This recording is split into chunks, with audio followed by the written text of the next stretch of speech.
It's weird to think I'm gonna be 24 in a few days. It's strange.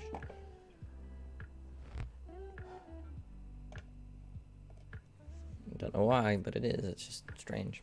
And I get to pay for Dropbox tomorrow.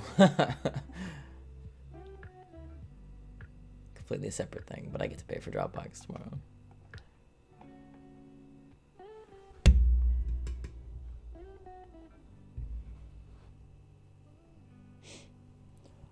I think it's just been easier to do the night streams just because I struggle to wake up sometimes, a lot of the times.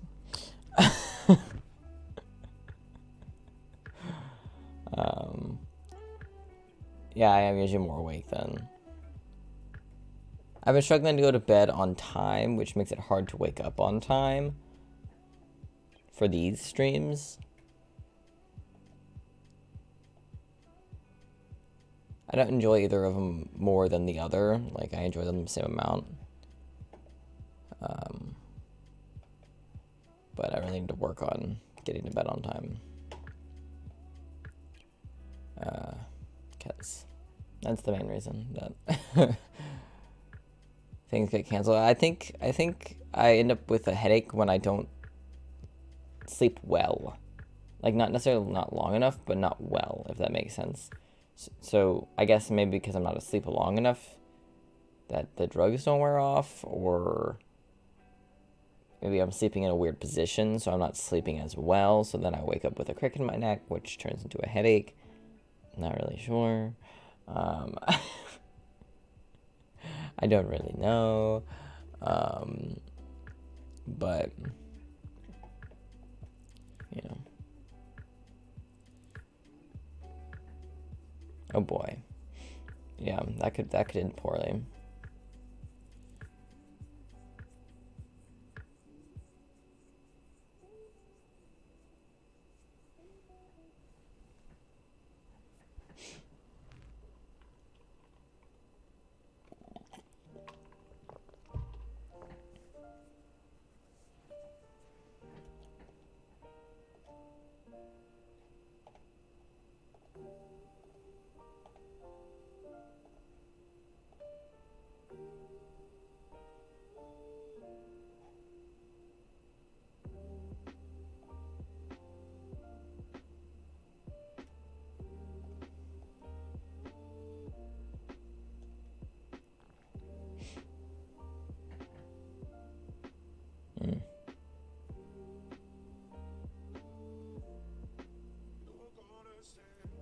Interesting.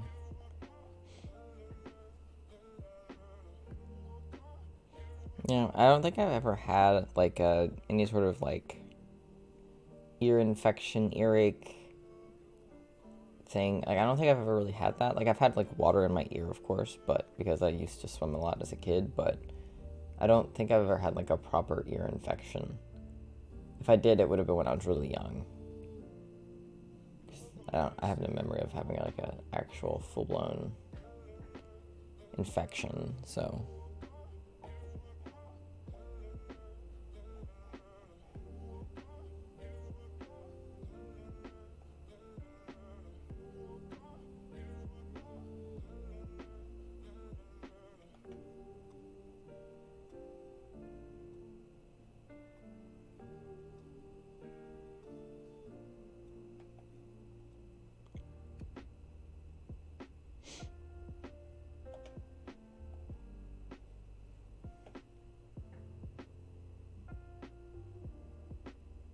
Jeez, yeah, it is a lot at once.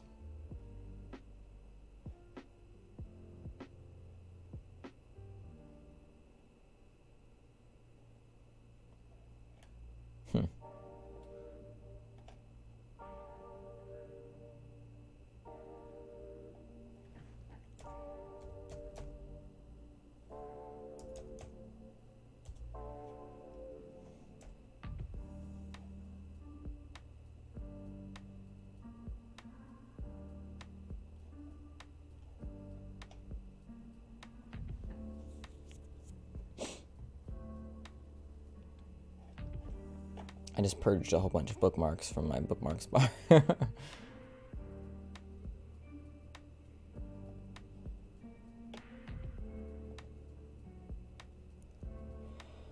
Stuff that I don't know why I still have it.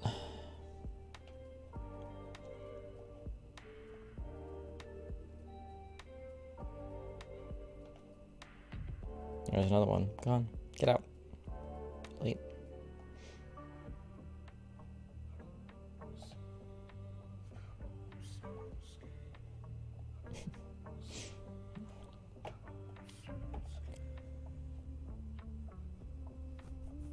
I just noticed I still had a bunch of stuff from Breath of the Wild saved, and I was like, I don't need all that.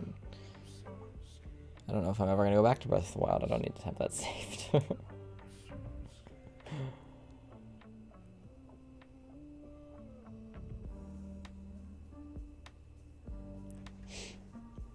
Yikes.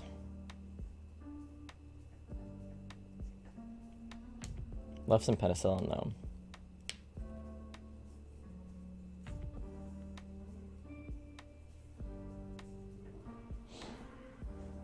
Don't you love that, though? You're like, I'm in pain, and then the place where you can get the solution to your pain is not open, so you just have to deal. Been there. I've been there. Really? Interesting. But it went away. That's weird. I mean, I know allergies do that, but I've always found it strange that allergies will just, some of them will disappear, some of them will appear just as you age. I've always found that strange.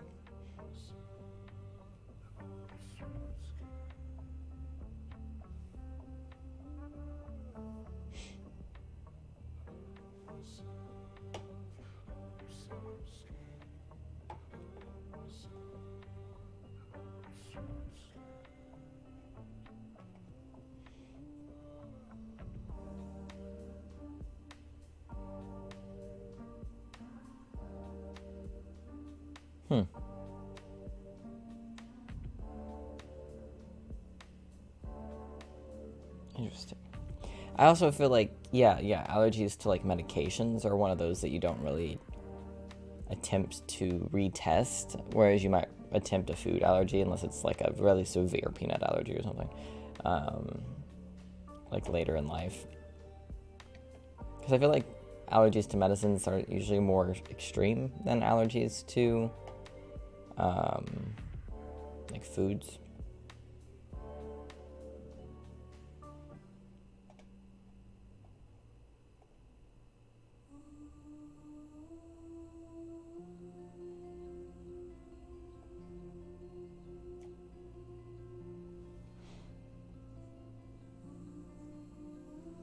Yeah.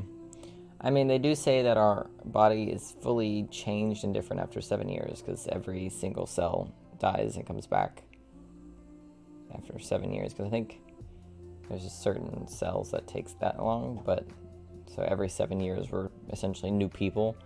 So it makes sense, but I still find it interesting. And a little strange. Because you'd think an allergy is like, you'd think it was like part of your DNA, kind of.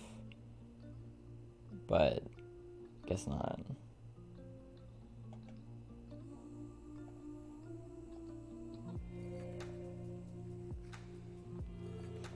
Alright. Yeah, because like I wasn't allergic to watermelon or any of that stuff as a kid. I grew up with no food allergies as a kid. I grew up with like allergies to like outdoorsy stuff, like certain types of grass and things like that, and like dog hair and things like that. So mostly cat hair, but dog hair too.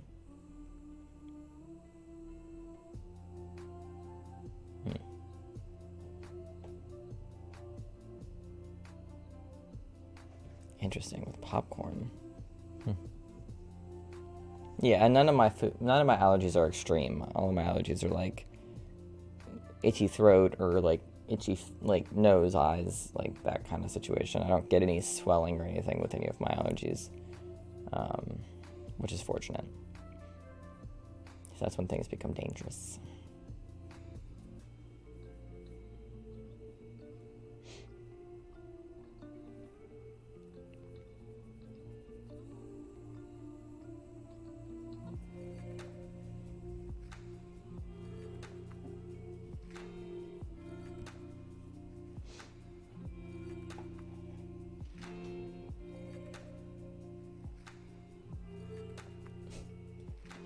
The Elden Ring VOD from last night is still not done processing. Processing is taking longer than expected. Please wait. It's uploaded, but it's still processing, which is weird.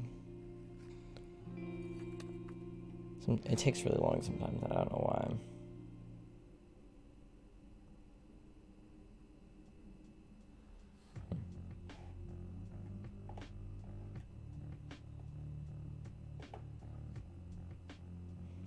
So today we are going to cover 2 different Am I the Asshole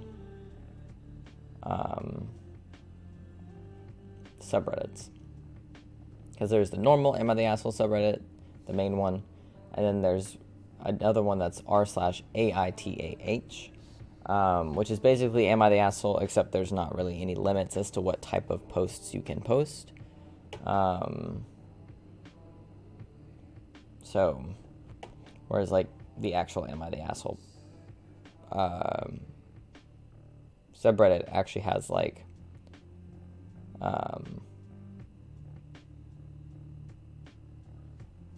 rules. I can't word.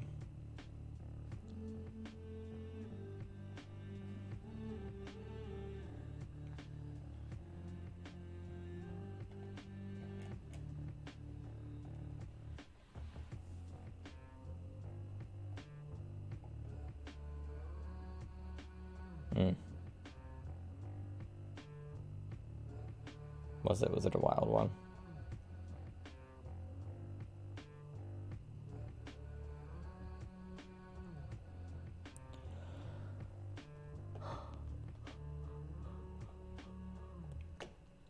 Yeah, let the yawning begin. God fucking damn it.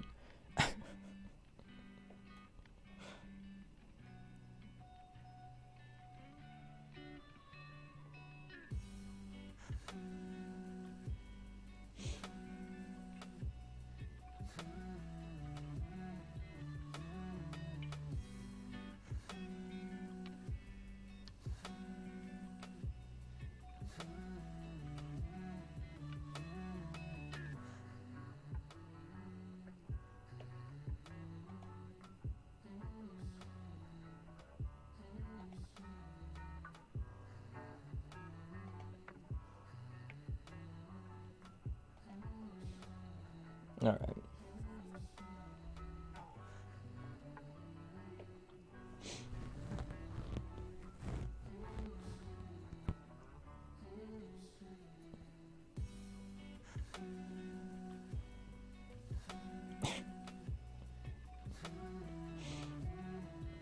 Friends for 10 years, then sent dick pics, and then tried to blame them for having a boyfriend already, then said they didn't deserve them, and then had a girlfriend the next day. Why are people like this? I don't understand. I don't think I'll ever understand. It's so confusing.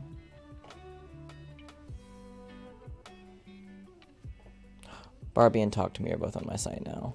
Ooh, very exciting. I'm not ready to rewatch Talk to Me yet, but it's nice to know it's there. If I decide I want to.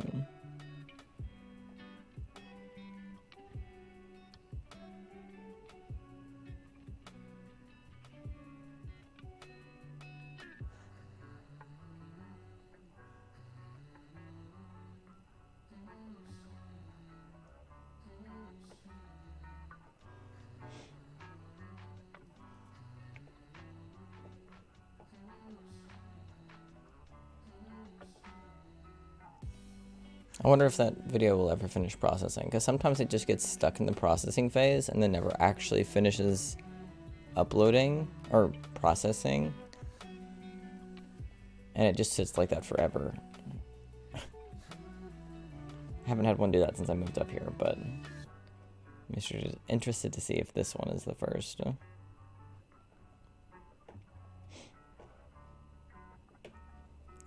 Alrighty. Let's take a sip of my drink. And then we can hop into this first post.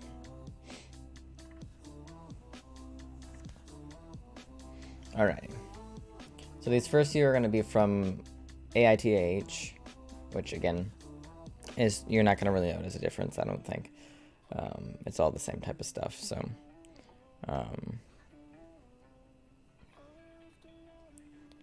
right. Am I the asshole for telling mother-in-law she was dead to me after she showed up in labor and delivery without my mother? Juicy. For the past 3 months, it's been very well known plan that when I, 30 female, went into labor, my husband was going to drive me to the hospital and my mother-in-law was going to pick up my mother, my kids, and my grandmother, all from one house, and bring them. Both my mother-in-law and my mom were supposed to be in the delivery room. My grandma was to watch my 2 kids in the waiting room. Everyone was in agreement with the plan. Now, my husband and I have 2 sons already, and for both births, my mother was present. She helped me through so much of the mental anguish and panic, especially after my last, whom literally almost killed me. I was bleeding out on the table, and my mom was the only one able to keep me calm, and I needed her to be with me for this baby as well, mentally. So we worked out this plan months in advance, and everyone was on the same page. However, I go into labor. We make the phone calls to mother-in-law and my mom, telling my mom to be ready and mother-in-law to go get my mother. An hour and 15 minutes later, mother-in-law shows up at the hospital without my mom, my kids, or my grandmother. She said, well, it's late, so we need to just let everyone sleep. It was 9:30 p.m. And then sat her ass down on the chair in the delivery room and jumped on her phone. I told her in a pissed off tone to go get my mom. That was the plan. I needed my mom, etc., and she just won it. At one point saying she didn't feel up to driving that much. My mom lives less than 20 minutes from her house, an hour away. So I told her to get the fuck out of the room and that she was dead to me. The amount of resentment and disgust that I felt toward her in this moment is honestly not something I feel I will overcome anytime soon. She was pissed, saying that my mom got to experience 2 births already and how she didn't do anything wrong. And she was just being respectful of people's sleep. And where she wasn't leaving. She was actually escorted out. Now, my mom was able to make it to the hospital literally just as I was giving birth. My kids and my grandmother weren't able to make it, which bothers me a great deal. We promised our kids they would be the first to meet their sister outside of us and Granny. I cannot forgive my mother-in-law for this at all. I honestly feel like I hate her with every fiber of my being, but I'm being told I'm taking this too far and that it wasn't that big of a deal. Am I the asshole? No, you're not the asshole. Sounds like your mother-in-law is a bit of an asshole, though. I mean, if there was an agreed upon plan and she just decided on her own to say, fuck your plan, then yeah, she's the asshole, not you. That's pretty self-explanatory. Especially, like, even without all of the reasonings for wanting to have your mom there, like, even without all of that, there was a set plan that you all made as a group and agreed on as a group, and then she overrode those decisions on her own. Which is rude. You don't do that. It's a dick move.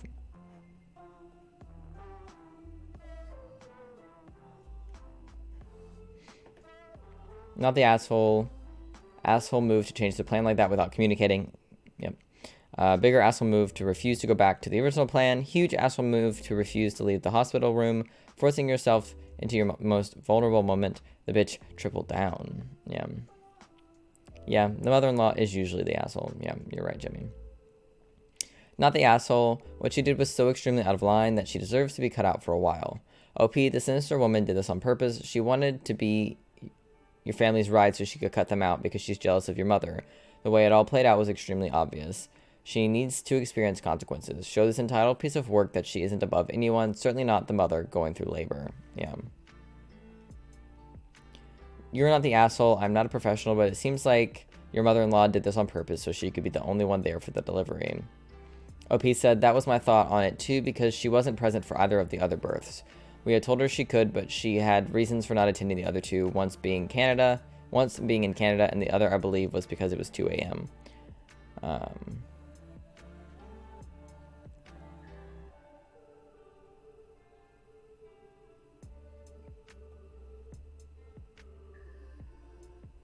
Yeah, that was a pretty easy one. Is your husband the one saying you're taking this too far? No, thankfully he's very upset with his mother and feeling rather guilty himself for not establishing a backup plan. We truly didn't feel we needed one. It's the rest of my husband's family, like his uncles, aunts, and nieces. Well, as long as it's not him. Because we know what happens if it was also him.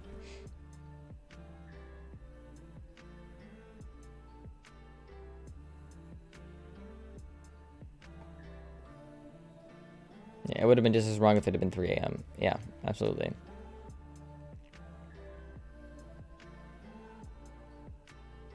But the fact that it was 9:30 at night and her excuse was, they should be sleeping. Like, babe, it's 9:30. What do you mean? Like, the kids might be asleep, but I guarantee you mother-in-law or the mother and the grandmother aren't asleep. Like, it's not even 10 o'clock. Like, all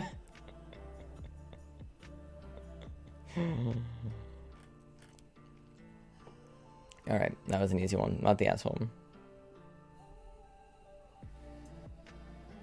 All right, a very short one, it seems. Am I the asshole for refusing to let my cousin into my house after he stole $2,000 worth of games from me when he was a teenager? 10 years ago, I let my cousin into my house when he was 16. Every one of my video games he handled that day was missing the next day. He took the discs from the cases, and who knows what happened to the discs after that. Some of those games were rare and out of print. As soon as my mother found out, I told his father, my uncle, about this. She called my uncle up and told him that because I was a diagnosed Aspie, I did not really know my cousin stole the games from me. My cousin got away with stealing from me because of that.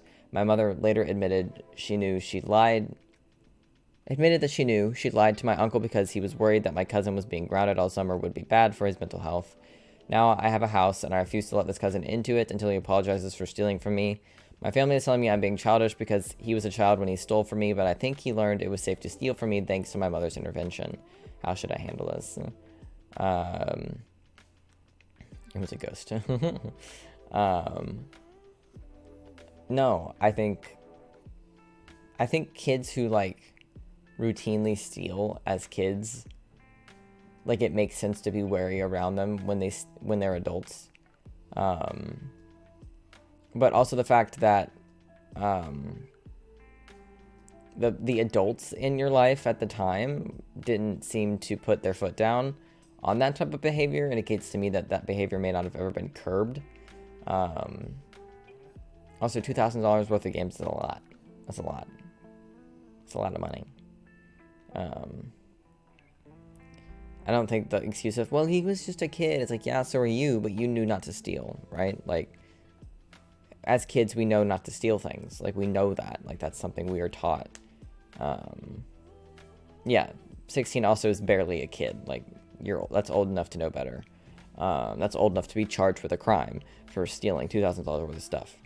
An apology at the very least you should be asking. How about $2,000 worth of payback, plus an apology at the very least? Has he no shame? Can't believe this. He hasn't even apologized or made some excuse. I'm sorry you had to go through this. Your mother is a piece of work. Absolutely not the asshole. Not the asshole. He should not only have to apologize, he should have to make a restitution. Your cousin, your uncle, and your mother are all assholes. He was 16. He knew what he was doing. I wouldn't settle for an apology. I'd need a repayment. Exactly. Yeah, exactly. That too, Jimmy. Stand your ground. He was a minor, but as a 16-year-old, he should have known better and certainly known right from wrong. Protect your home, which should always be a safe haven. It doesn't matter that it's been 10 years. The fact that he's never apologized says he hasn't evolved into a decent human being, not the asshole. You know.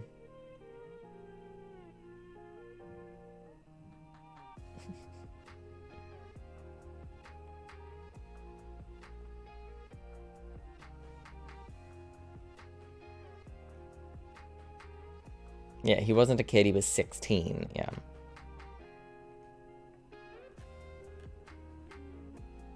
Sirens. More sirens. There were sirens earlier today at some point. I don't remember if it was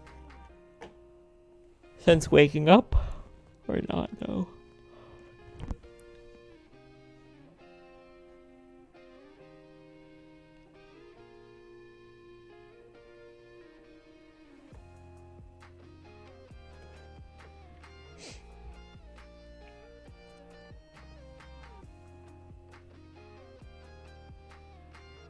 All right. This whole post in one page. Nice. Am I the asshole for refusing to weigh myself in front of my partner? Backstory. I, female, and fiance male have broken up over this. Need some impartial opinions if I am the asshole. I don't need to read the rest of this post. You need to be broken up for good. I fucking hate people who break up and get back together and break up and get back together and break up and get back together. I fucking hate those people. They bother the shit out of me. Either break up and spend years apart and then get back together, or don't fucking get back together. Like, I don't like people who break up for a week and then they're back together again for like a month, and then they break up again for like a week and then they're back together again. It bothers the shit out of me. Like, stop it.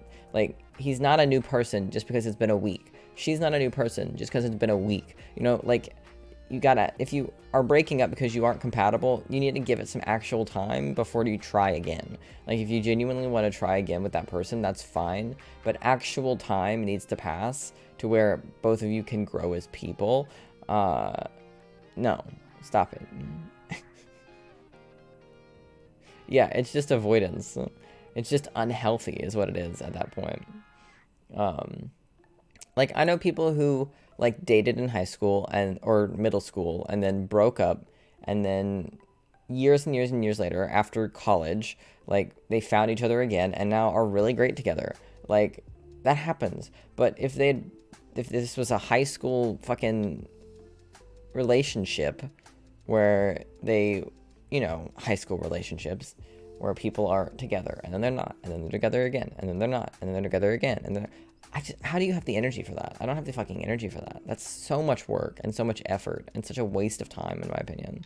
Like, like, just find a new person. Like, there are so many more people you could try. Like, why do we keep going back to the same shithole you keep breaking up with over and over and over again? I don't understand.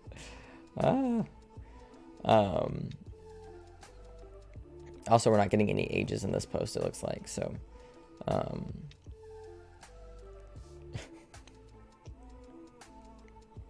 I am very insecure about my weight and put on over 10 kilograms through COVID, work, stress, and grief. I received an ultimatum in July from my fiance that if I didn't lose 4 kilograms by my birthday yesterday, the wedding at the end of the year is off, and demanded to know what my starting weight was. Yeah, no. Break up with him. Permanently. Stay broken up. No. No. No. No. Anyone who sets weight goals for you that isn't your personal fucking trainer, it's a red flag. You get to set weight goals for you. Your doctor gets to set weight goals for you. Your trainer gets to set weight goals for you. That's it. No one else gets to have a say on your weight. No one. All right? No one. If your partner doesn't like you 10 kilograms heavier than normal, then he can fucking fuck off and go find someone else. Like, I don't know how much 10 kilograms is. I don't know how many pounds that is. But at the end of the day, it doesn't fucking matter. So I'm not even going to look up the conversion because it doesn't matter.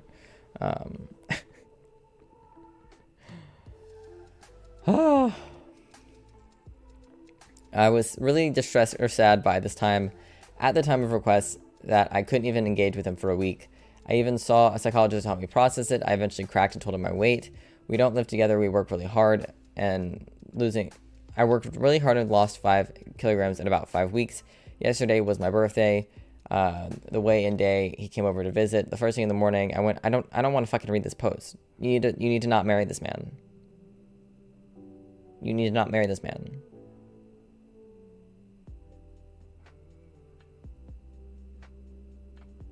You need to not marry this man. They're not married yet, which is why I'm not hitting the divorce button. But honestly, it's worthy in this space. I'm not reading the rest of this post. It's not worth. No. What the actual fuck? You really dodged a bullet, OP. I hope you see that you deserve so much better than this absolute piece of rat shit. Yeah.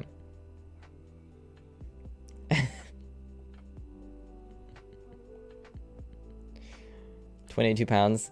Like, yeah, that can make a difference, but like, okay, like, so what? Like, is that not still the person you love? Like, maybe just from my perspective, like, 20 pounds isn't enough to, like, maybe if this person had put on a couple 100 pounds or even like a full 100, like, maybe I could understand that, because 100 pounds is a completely different person. Like, at that point, like, you look completely different, and you know, like, you know what I mean? Maybe I could understand it then, especially from like I love you and you've put on 100 pounds over the past couple of years, and that's very unhealthy, and I want to see you healthier again. Like maybe that, but 20 pounds? Like, yeah, I understand 20 pounds can make a difference as well, but not that much of a difference.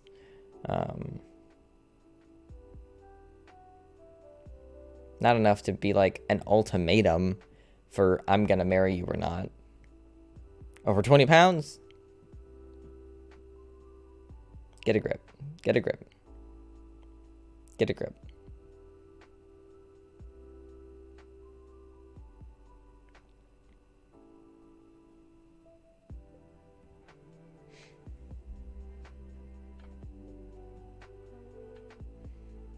This breakup is the best thing to ever happen to you. This behavior is sick.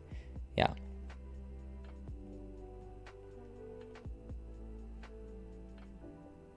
And just like that, you lost over 70 kilograms of dead weight.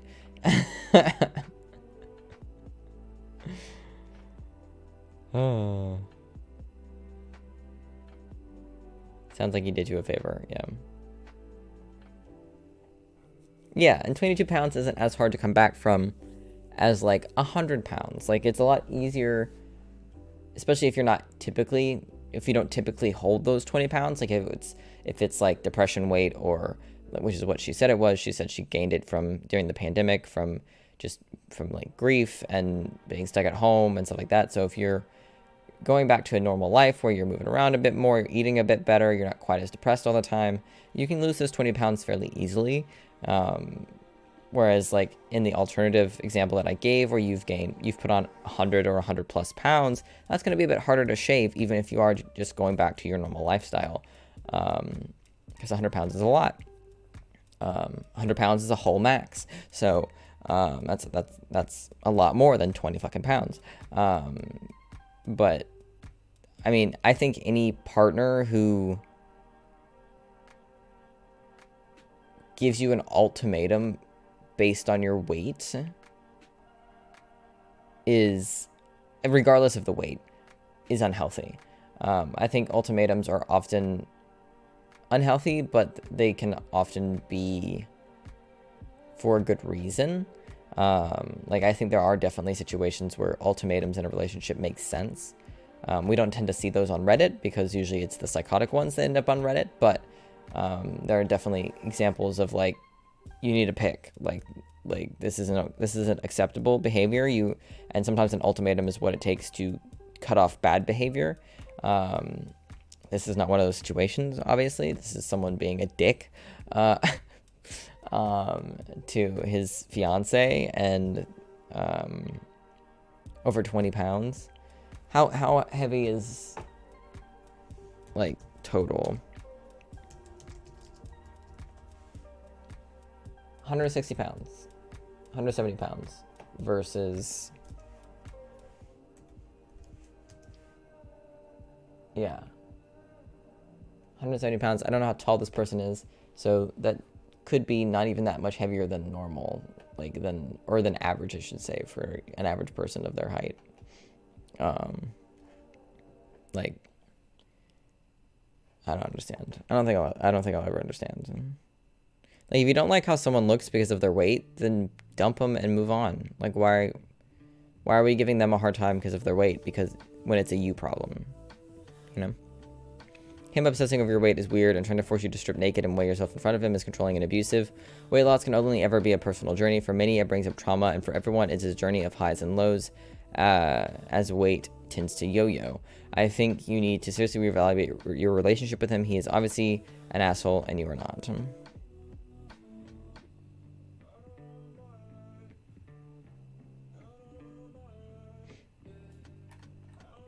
Wild. There's a lot of things about people that I don't think I'll ever understand, but that's definitely one of them.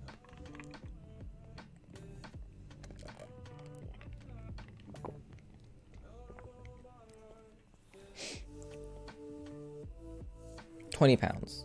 Really? 20 pounds. All right. All right. Am I the asshole because I don't emotionally support my wife's obsession with Taylor Swift? My wife is fully obsessed with Taylor Swift. For the last year plus, that's all she listens to. every Taylor Swift album on one continuous loop when she's working out or even just walking around the house doing stuff. Okay. Spent $2K to go see her recently at the Eras Tour. That's how much it costs. Probably spent another $200 on merch. That's how much merch costs.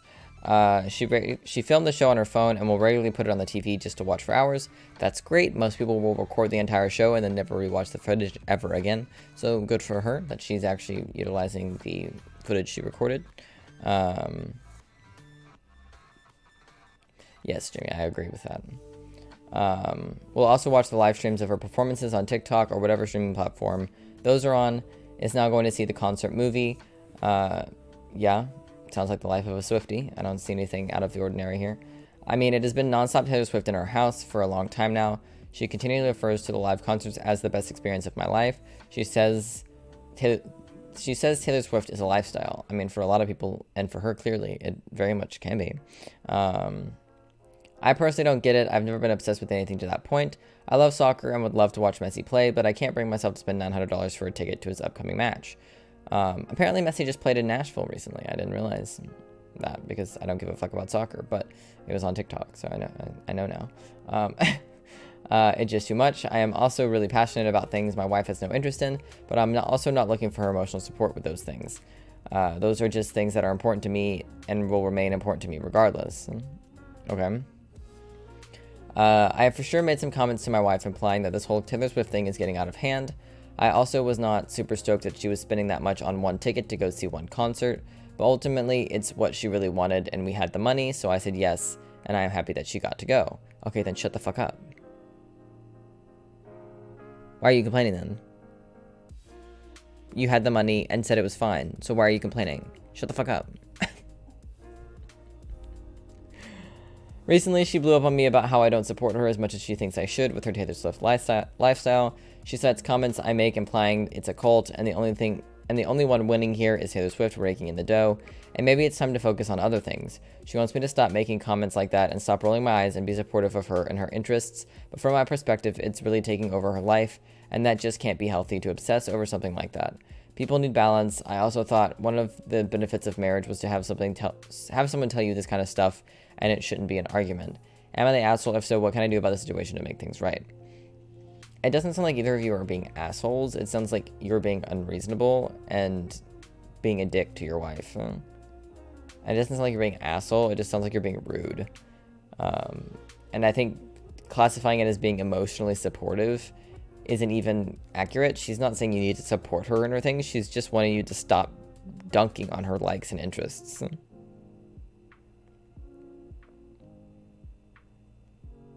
Yeah, I mean, he might be burnt out on Taylor Swift, and that's a him problem. Sounds to me like a him problem. Like...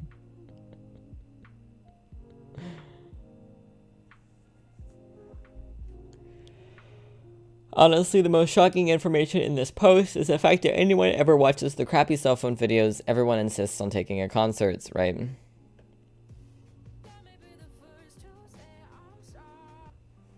It seems to me like you're getting in the way of your wife's and Taylor Swift's relationship. Honestly, yeah.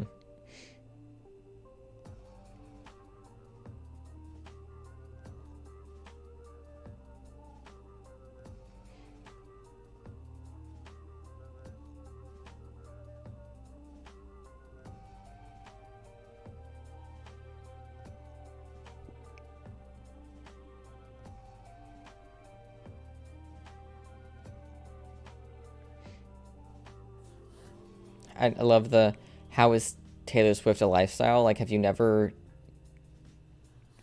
breathed in this world? Like, have you never, like, how can you, are you serious? Like, are you just unaware of the way the world is currently functioning? Like, are you unaware of are you unaware of Taylor Swift's immense power? Like, like, she broke Ticketmaster. One of her concerts caused a fucking earthquake. Her movie that she hasn't even released yet is already breaking box office records. What do you mean? What do you mean? Like, yes, Taylor Swift is a lifestyle. I don't know what to tell you, but super uber mega stars, that's what happens. Like,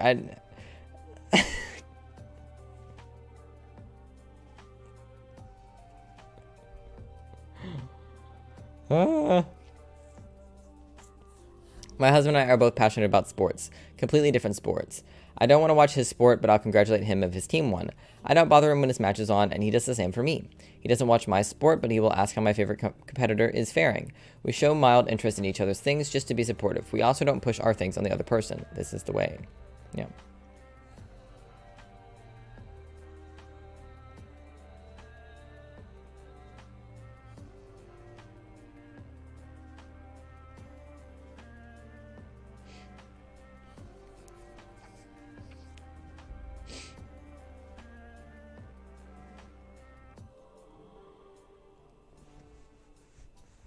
Couples therapy probably could help with this. Yeah.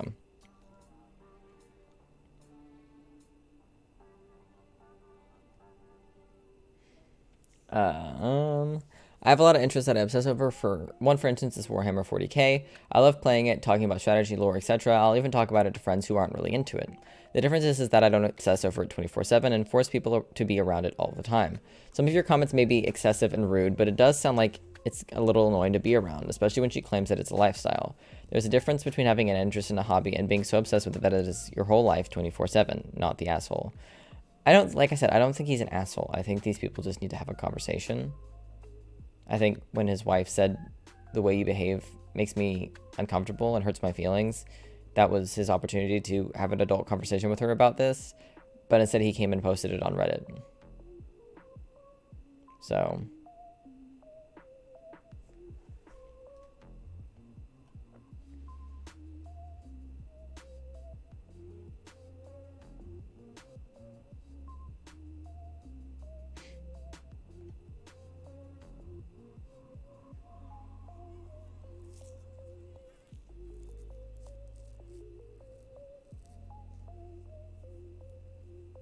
yeah, that I can understand. But, like, they could compromise and be like, hey, would you mind listening to that through your earbuds? Like, I'm just tired of listening to Taylor Swift all the time, and I would like a break. If you want to keep listening to it, that's fine. But if you could pop in some earbuds, that'd be great. Because these people are fucking married, meaning they're fucking adults. So maybe have conversations like adults instead of coming to Reddit to post your grievances. You know? Like...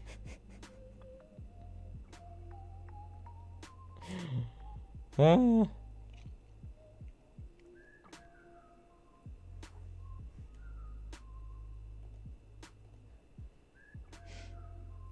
kind of depends on how passive aggressive you're being. I definitely would not want to listen to nonstop Taylor Swift, so you have every right to say something. Also, I can't help but wonder if she might be slightly on the autism spectrum. I've never actually seen anyone rewatch concert footage they took on their phone. This. Ever. Let alone for hours. That said, I once spent a full day cycle sitting in front of my reef tank just vibing, so who am I to talk? Yeah, I've never ever heard of anyone ever rewatching concert footage on their phone, which is why I've stopped recording concert footage on my phone when I go to a concert.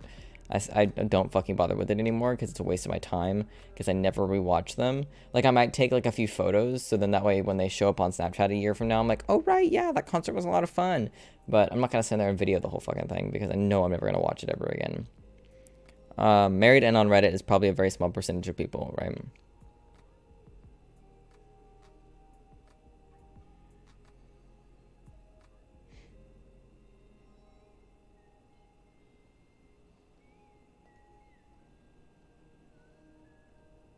But also, you don't have to be autistic to be a Swiftie. Like, that's not a requirement.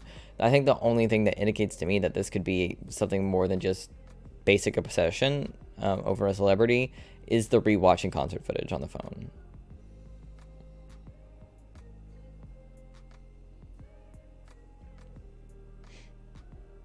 Like, as someone who regularly makes their current obsession their whole personality, I completely understand the wife's perspective on this. Like, I was a Swiftie as a kid, and when I was like in middle and high school, like I went to several of her concerts, and like way before they were $2,000 a ticket. I saw one of her concerts twice, and like very much enjoyed her music. It wasn't the only music I listened to, but because of the way I do listen to music, it was at times the only music I was listening to was her music. That's just how I listen to music. I listen to the same shit on repeat until I'm tired of it, and then I move on to the next thing and listen to that on repeat until I'm tired of it, and then I move on to the next thing, and over and over and over again. So I can understand it from that perspective, and I can also understand it from the perspective of the other person in the room having to listen to my shit on repeat 24/7, which is why things like earbuds exist, which is why personal technological devices exist, so you don't have to watch it on the TV 24/7 if you live with someone else. And I think there's a difference between literally experiencing it 24/7 and calling it a lifestyle. I don't think those are the same thing. I think calling it a lifestyle is a bit much. It's a bit cringe, but I don't know if you've ever met a Swiftie before. Like, this is what they're like. I don't know what to tell you. Like, have you ever met a Disney adult? Have you ever met, like, a massive fucking nerd? Like, this is how people behave when they find something that brings them joy. You know what I mean?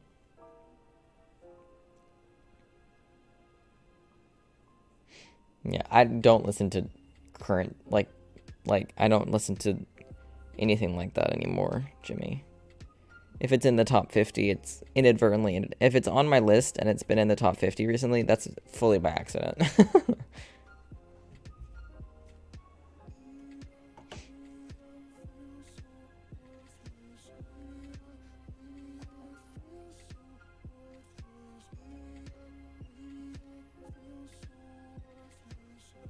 Yeah.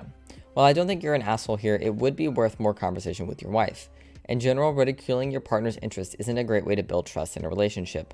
It also is sort of a classic route to radicalization and digging into the behavior that you don't like.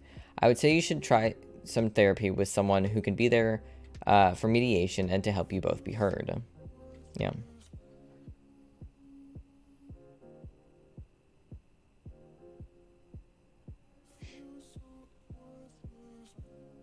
Yeah.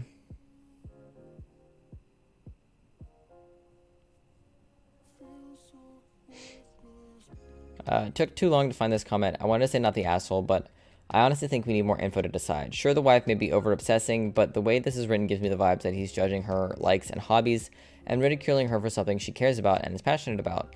If my SO cared about something this much, no matter how odd I thought it was, I'd love to see their passion. I would want to be there to see them talk about how much this thing makes them happy. I wouldn't be rolling my eyes, judging them, or dismissing them like OP seems to be doing here. I think he needs to step back and stop focusing on what his wife's passionate about and instead focus on the passion itself. Therapy definitely seems like the best course here. Yeah. I don't think he's an asshole. I think he's an idiot. And I think if this was anyone other than Taylor Swift, like if this was like, pick literally any other fandom. Like, this is just how massive fandoms behave. Like, that's just how this works. And it's very clear that this man clearly doesn't have anything he's super passionate about, because he would understand this if he did.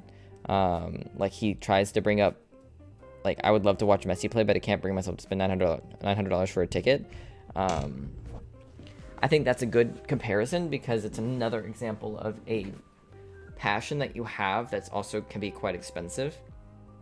But if you're not willing to spend the money for it, but she is, why is that a problem? Especially when it was money that you all agreed on. You said we had the money, so I assume it was that some of your money went towards the tickets or ticket. You know? I just think sometimes people need to just talk to each other and not post to Reddit first thing.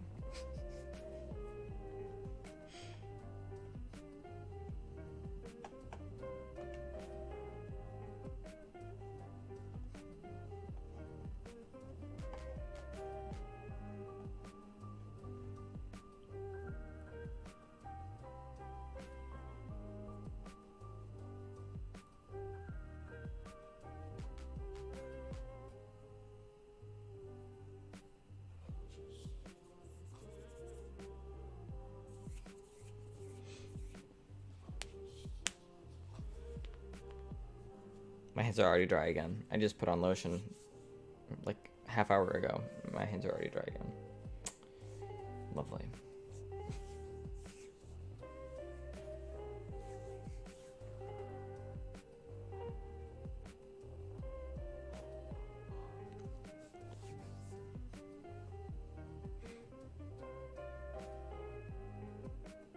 I'm hungry. I'm trying to decide what I want for dinner tonight.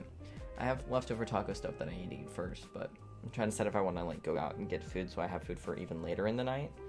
I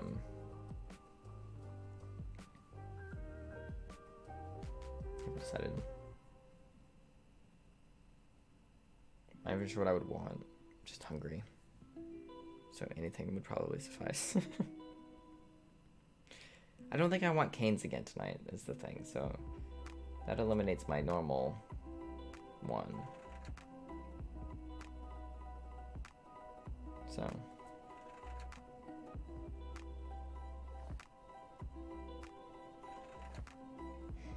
also because I fucked up my sleep schedule and stuff on Sunday and did a lot of sleeping when I should have been sleeping.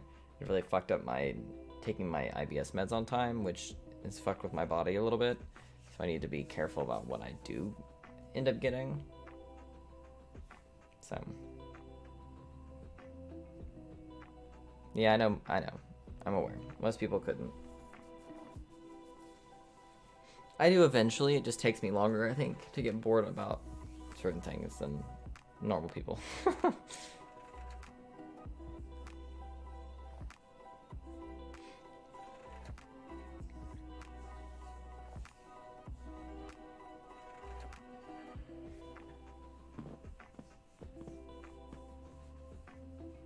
Trying to think about like what kind of food it's like, what food I haven't had in a while. I don't eat a lot of burgers lately because nowhere nearby that serves burgers is open very late, and the couple places that I've ordered a burger from lately, the burger isn't very good, which is disappointing.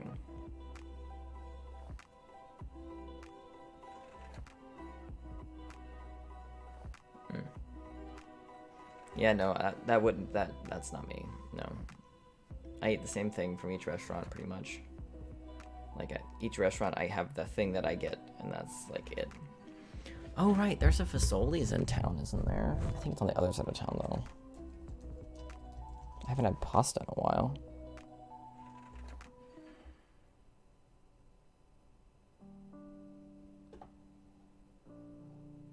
It's very far away. Got fed up with my deep fried chicken balls. Disappointing. Gone off battered items. I wonder if...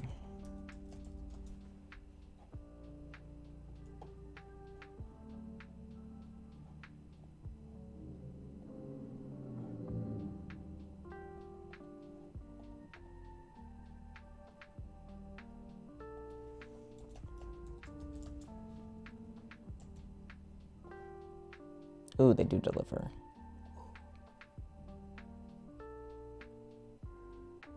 It's a long delivery time because it's far away, but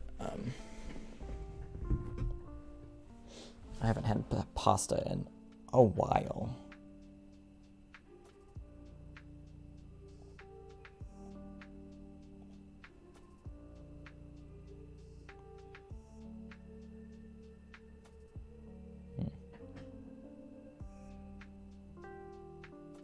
I might order this and then eat it when it gets here, and then eat the tacos later.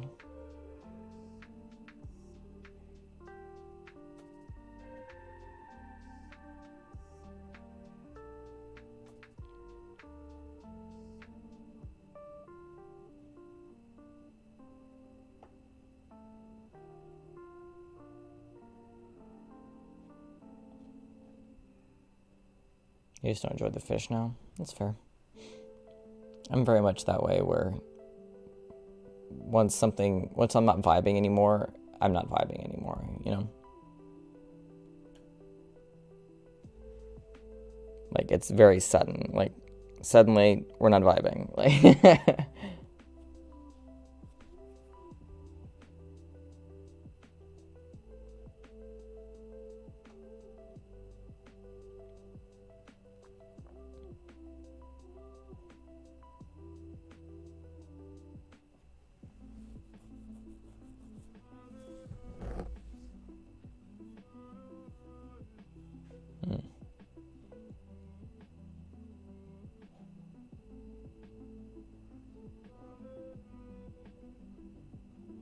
And pasta always reheats well, so I can always order more than one item.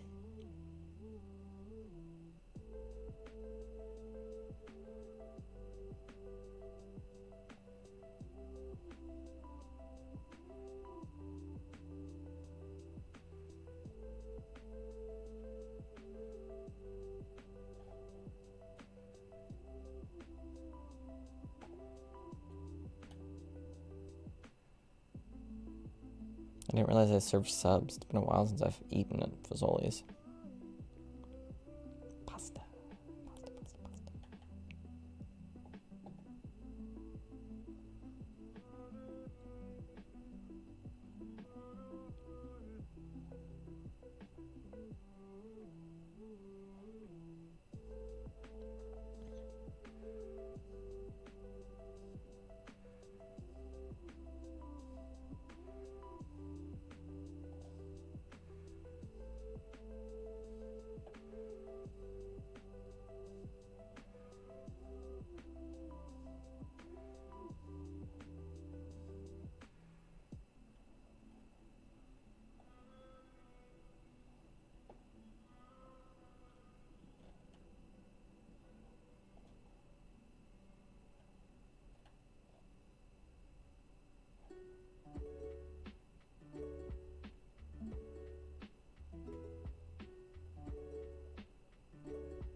God, just looking at the food is making me even hungrier.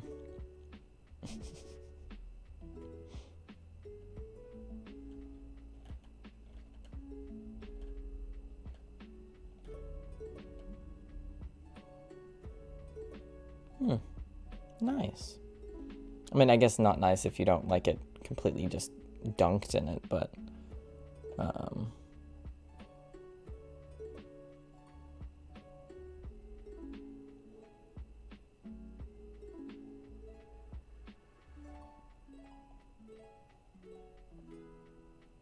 that's too much food.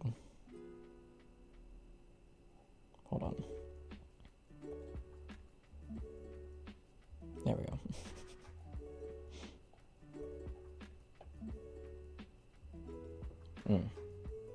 Yeah, I imagine having it just absolutely, like, bathed in it would really fuck with the texture.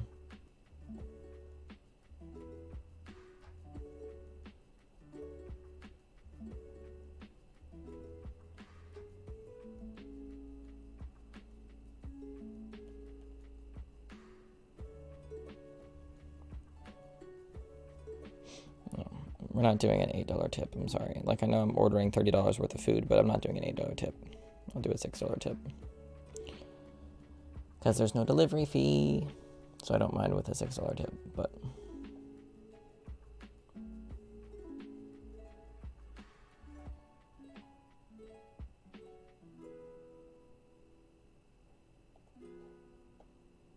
Am I about to spend $40 on food? I sure the fuck am.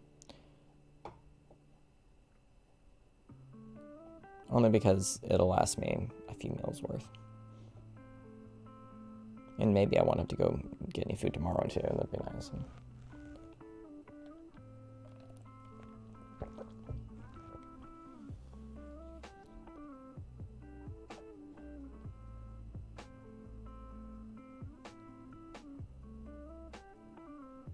Yeet. Will arrive in 40 minutes to 50 minutes. We'd love to see it.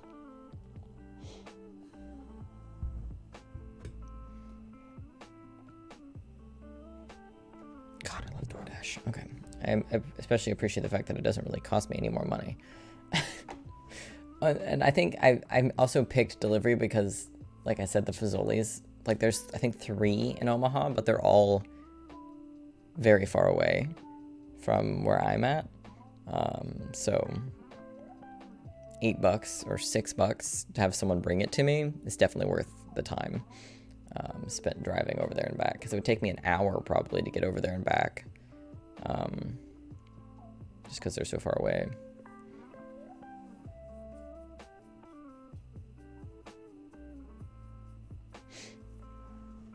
Alrighty.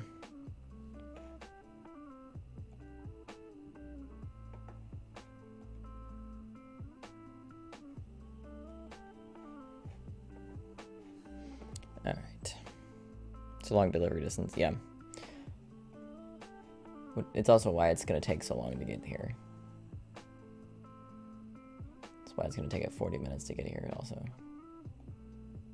It's not literally, like, the closest one, the one that they're delivering from, is probably about 15 to 20 minutes away from where I am. Probably. But basically everything in town's 15 to 20 minutes away. But that's the closest one. The other ones that I saw were way farther south, making them closer to a half hour away. And there was one that was way north that was probably closer to 30 to 40 minutes away. So I also just don't feel like leaving my apartment today.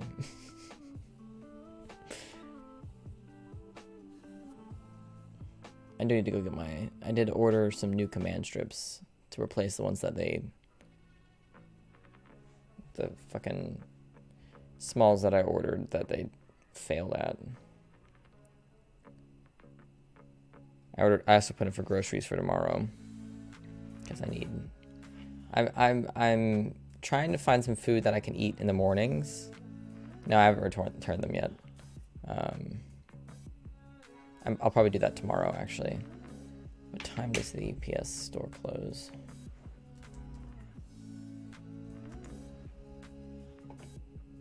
Why do they close so early? Why? Also, why is it not anywhere located somewhere nice?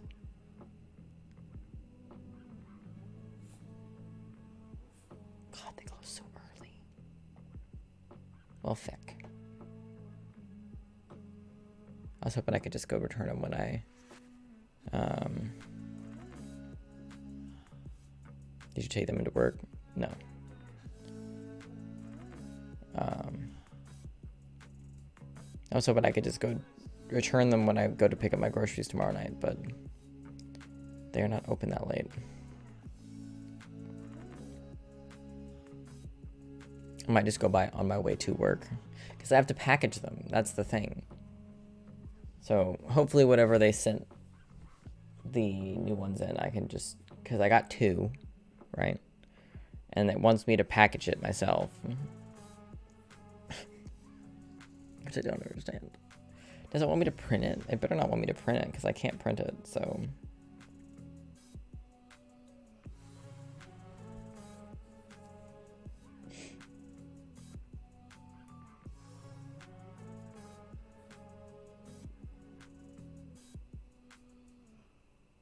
It says customer packed, so they probably want me to actually like print it, but they usually let you print it at the store, so.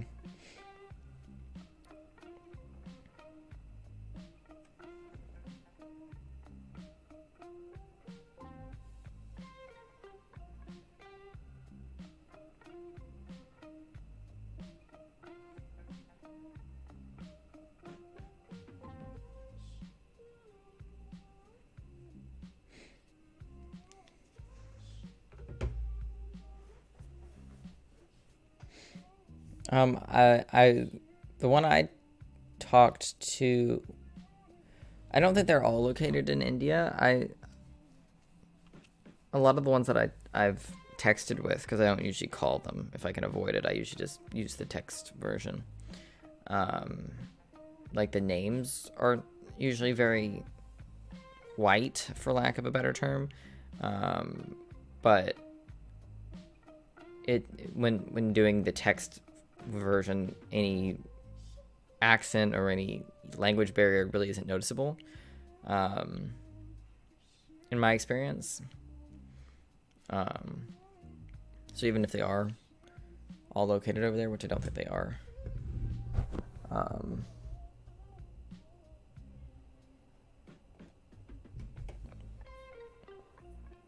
it doesn't really end up affecting anything. Is it reasonable to go by this UPS store on my way to work? Or would it be way out of the way? It's not way out of the way. It's not on the way, but it's not way out of the way. Yeah, that's probably what I'll do. I'll just go by on my way to work.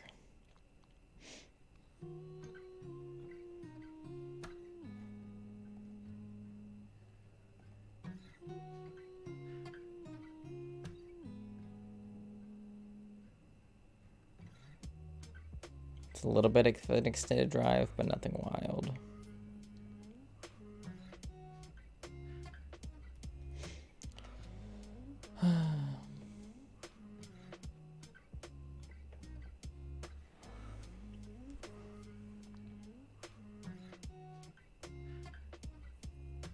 Yeah, definitely. Especially because nights here would be daytime over there in India.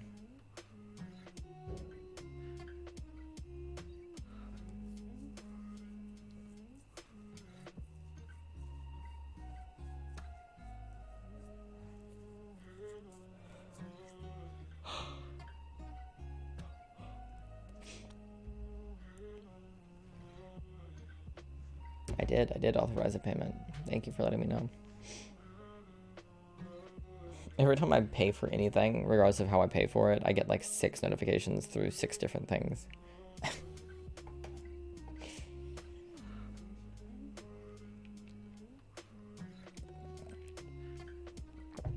Alright, next one. Am I the asshole for turning around and going back to my parents with my baby when I got home because my husband let his homeless brother move in and everyone had lice? No, you're not the asshole. I recently went to see my parents with my newborn. It was just for the long weekend, so my husband stayed home with our 3 older children, 7, 5, and 3. My husband called me when I was out of town to let me know his brother needed a place to crash. I said that he should give him a ride to a shelter or something because it was a bad idea to let his brother in our home. He has stolen from us before. That's fair.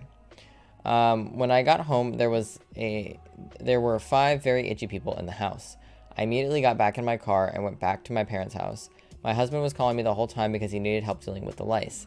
I didn't call him back until the baby was settled back in at my folks' place. I told him the pharmacy had the shampoo and comb for lice. He said he needed me to come and take care of it. I noped. I said that he let his brother in our home against my wishes. His brother gave them all lice. I also reminded him that when our oldest got lice from kindergarten, he didn't help me at all. I hate lice. They freak me out. I dealt with it because I had to. This time it's on him.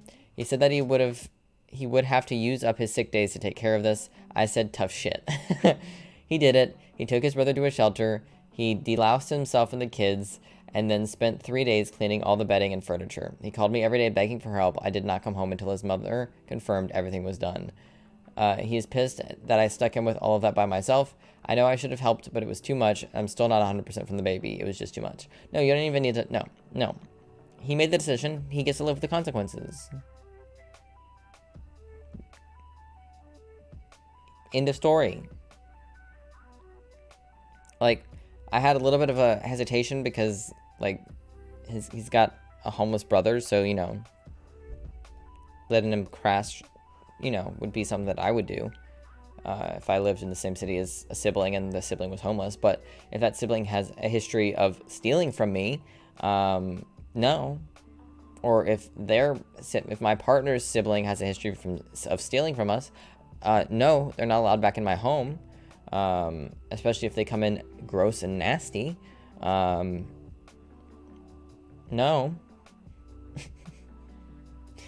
She made it clear that the brother was not welcome, and he let the brother in anyways, so he gets to deal with the consequences.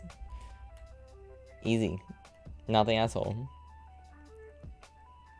Not the asshole, you didn't stick him with anything. He stuck it to himself by bringing someone who's violated your trust into the home against your and probably his better judgment. Hopefully he'll learn something from it. Yeah. Oh, look, the consequences of his own actions. Yeah. It was literally your only choice. If you took care of it, his brother would still be living there. He has no business blaming you for his own decisions. You are 100% not the asshole, and don't let him try that shit with you. Yeah.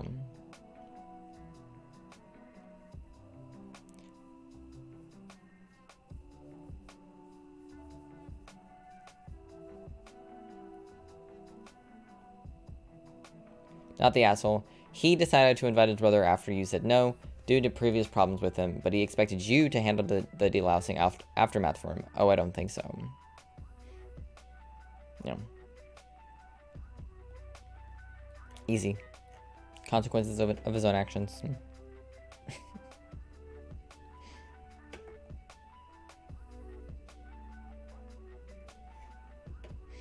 Am I the asshole for suggesting my wife lower her standards so that she'll be less overwhelmed?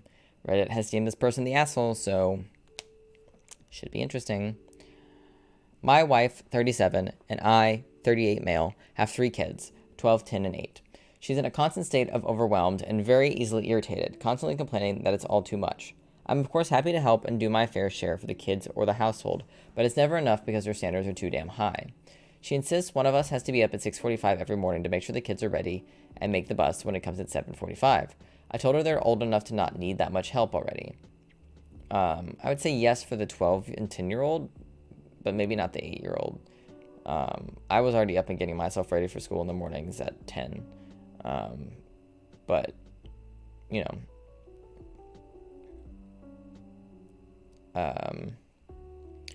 they can all dress themselves and pour themselves cereal and milk. There's no reason to have to be up. She says that cereal isn't good enough breakfast and they need something more substantial, especially the 12-year-old, and that the 10-year-old has ADHD and will definitely struggle without help in the morning. And anyway, she wants to see them off and kiss them goodbye for the day. So she gets up. I don't. Then she gets upset when I never give her a morning off, when all she needs to do is just take the morning off and when she wants and let the kids handle themselves. Also, she is super strict about screen time during the week and is exhausted and snappy from arguing about it with the kids and upset I don't support her strict limit of 2 hours a day. I say as long as homework is done. Why not until bed? She says it's not healthy for them and they need to play outside or with games and toys, read some books, just entertain themselves in more ways. One, I agree they should enjoy other things, but not seeing why they have to make such a strict, rigid limit. She also likes to get out on weekends and do stuff like zoos, museums, etc., but then complains about the planning for the outing and how grouchy the youngest gets by the end of it. And again, I say let's just chill at home, and voila, you've cut the work. I'm an engaged and active partner. I'm not trying to get out of it, but I don't think blah, blah, blah. But I don't think I should have to help my wife dig herself out of her own created holes. She creates the stress for herself and then turns to me to alleviate it, which I think is unfair. Am I the asshole for telling her she needs to do less, and then she won't need this level of help?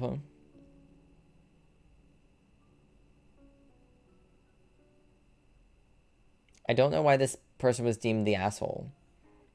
I don't think they're not an asshole, but I don't think they're an asshole. I think some of the things they're saying are reasonable, and some of the things they're saying are unreasonable. Yeah, exactly. I think he needs to be a little more hands-on, but also she does need to step back or stop complaining. Because if what he's saying is true, if she's the one who's trying to put all these rules in place, and then complaining because she's so stressed out because there's so many rules in place, then he is kind of right. She's doing that to herself. But at the same time, you're her husband, so it's on you to help. So, you know, it seems like these two have very different parenting styles, which can cause issues, of course. I don't think anyone's the asshole here. I think it's just not everyone sucks here, but the opposite of that. Yeah.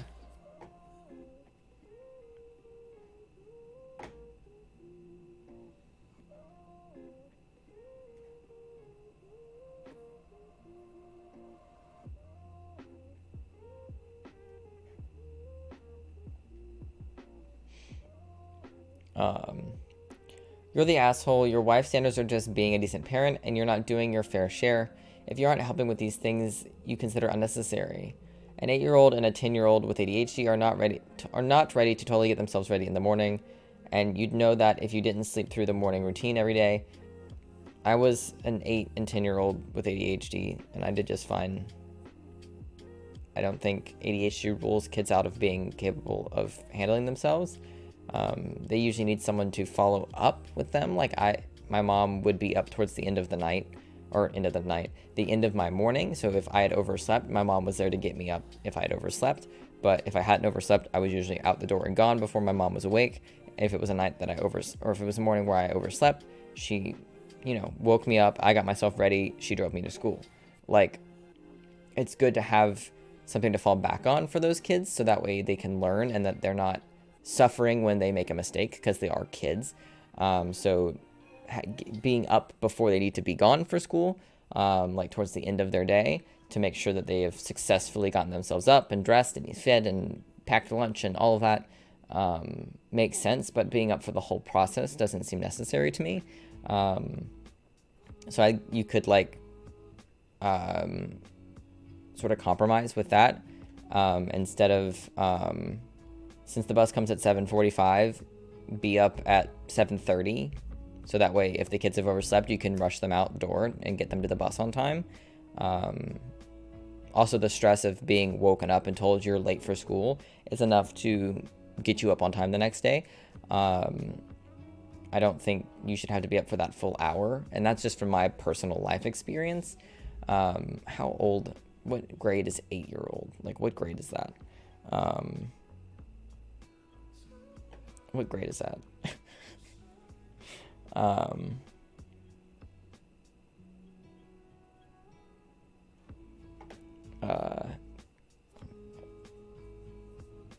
That's still elementary school age. 8 is.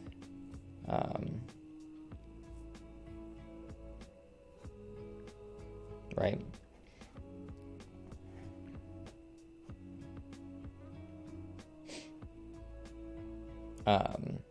2 hours of screen time a day is totally reasonable boundary, and family time and enriching activities are also important. Maybe those can be cut down slightly, but just chill at home all the time isn't an answer either. Stop being lazy and become an actually engaged parent like your wife is. To be fair, a lot of kids around that age have to get ready on their own because their parents already left for work. I was one of them, and it was pretty normal in my social circles, and now I am a teacher, and I know this from a lot of students. From when I was 8, my parents left at 4:45 and 6:30 for work, and I had to get up and ready on my own. My mother called every morning at 7:15 to check in with me, though. But if my parents would have been home and decided to sleep in instead of getting up with me, I 100% would have felt neglected as fuck. Why on earth would that be acceptable behavior for a parent? Maybe because they don't have to be up as early as you. Like, my dad, for example, didn't go into work until closer to 9 o'clock.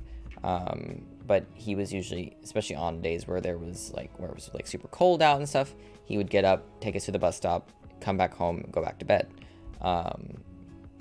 So we didn't have to stand out in the freezing cold waiting for the bus. He would, even though it wasn't very far from our house, he would drive us up there. We'd sit in the car and wait. We'd get on the bus. He'd come home, go back to bed.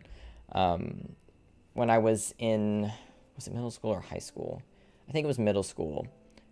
The way that the schedule worked, my mom had to be leaving the house around the same time as me. So she'd usually be up at the same time as me, but she wouldn't come check on me until close to the end of when I needed to leave.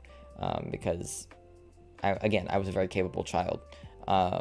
So she didn't need to check on me. She'd usually pop in and make sure I wasn't still in my bedroom, at a time where I needed to be downstairs by then. But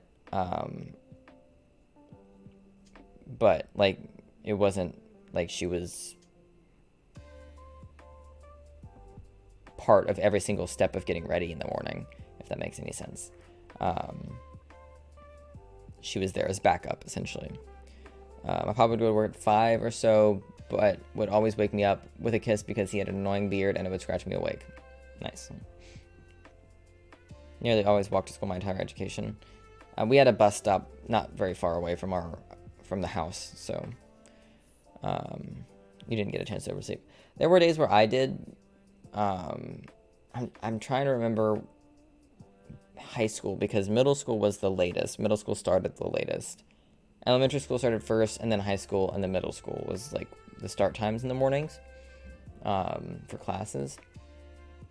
So I remember in middle school, I was usually doing it by myself by then, because it started so late in the day that my mom would oftentimes already be gone for work. Right? Was that middle school or high school? It was one of the two. One of them, mom was already gone for work. The other one, mom was leaving for work at around the same time as me. So if I slept in, I had something to fall back on.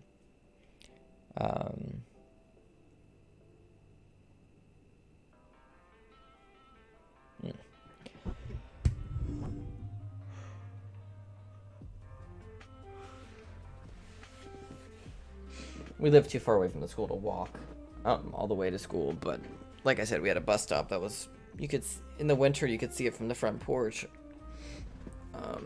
You could see that bus stop from the front porch in the winter because the trees didn't have any leaves on them, so you could see the bus stop. How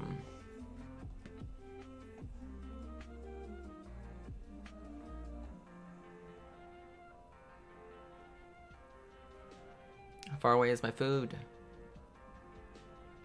Dasher is heading to the store. Okay.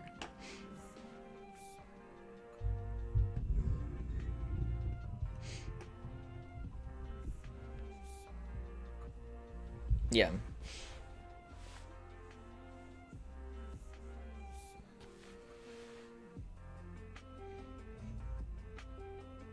Yeah, it was like a 10-minute walk just to get out of the neighborhood. So it would have taken a good hour at least to get to school. At least, that's a minimum for walking.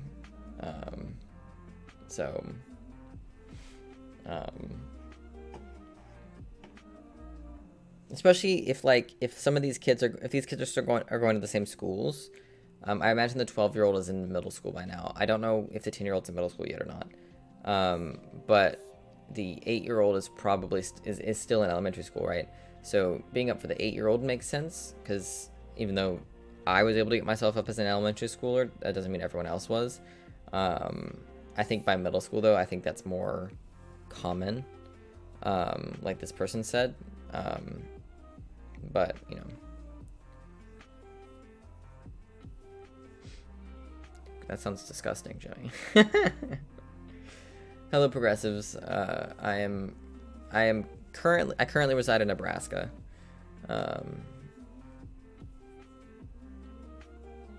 Good old Omaha.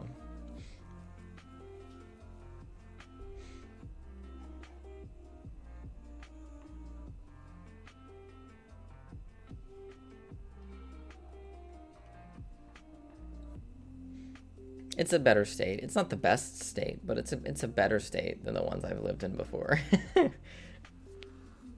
Yeah, I love that he ended this post with "I'm an engaged and active parent" after describing all of the ways he's not engaged or active as a parent. I did find that to be kind of funny. Oh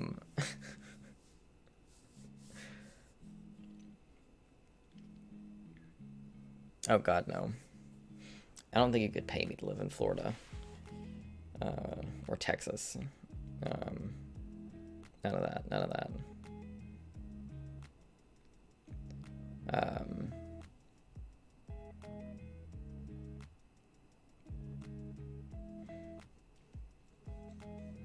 I think I also will likely have a different parenting style than this mother in this post. I don't think 2 hours. I think maybe because I have so much screen time myself, but I do think there needs to be a limit of screen time, especially towards the end of the night. But like no screens and for like the hour before bed or something for kids, because of like the way science and stuff, it says that like screen time can affect your ability to fall asleep, and kids need sleep far more than adults do as they are growing and have developing brains and everything like that. So maybe I would put forth a like a screen limit towards the end of the night, but I'm not letting that through.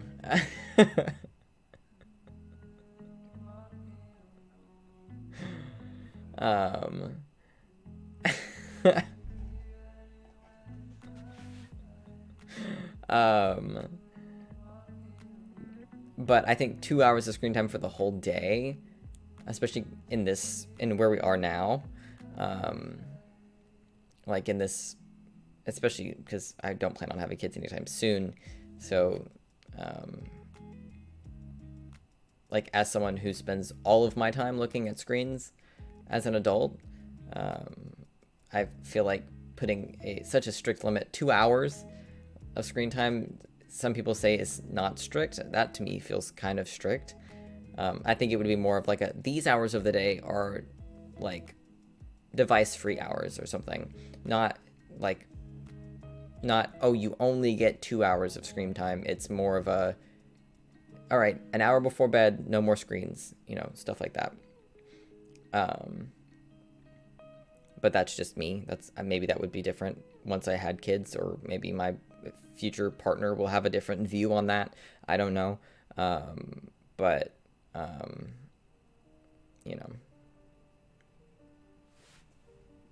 hour before bed is reasonable. Exactly. Like, it's proven that screens wake your brain up. So for kids especially, it's important to be able to sleep, especially when you have to go to school the next day. So that's why I would implement that, just because of developing brains and bodies and stuff like that. Cereal is nothing but sugar. Like, yeah, cereal is not the healthiest breakfast in the world, but it's still a fucking breakfast. As long as it's enough to fill the kid up and get them to lunchtime, that I don't give a fuck what the fuck they're eating. Maybe mix it up and not have cereal every morning, but you know what I mean? But especially if they're getting themselves up, then cereal is completely reasonable. Toast is reasonable. If they're old enough, they can cook themselves some scrambled eggs or something. The 8-year-old obviously can't do that, but the 12-year-old is absolutely old enough to be able to scramble some fucking eggs, in my opinion. Yeah, you can also get healthier cereals. Not as much here in the US, but yeah, it's not the best thing in the world, but cereal is not necessarily meant to be the healthiest thing in the world. It's meant to wake you up and get you going.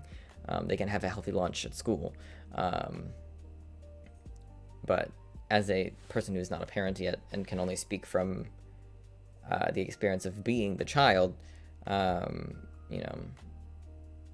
this is true, Rob. I think we're that way because we're old and have experienced the struggles of life and therefore are always tired. So hard for screens to wake us up when we're always tired.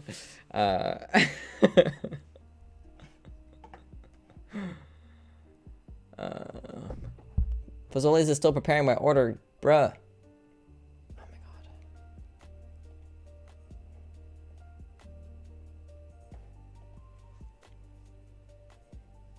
Yeah, tell that to my aging body. Tell that to my aches and pains.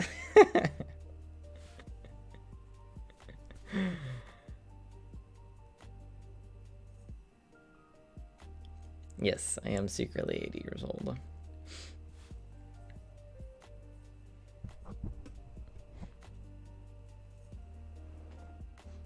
Do you think progressives would laugh at my DeSantis flag that I have?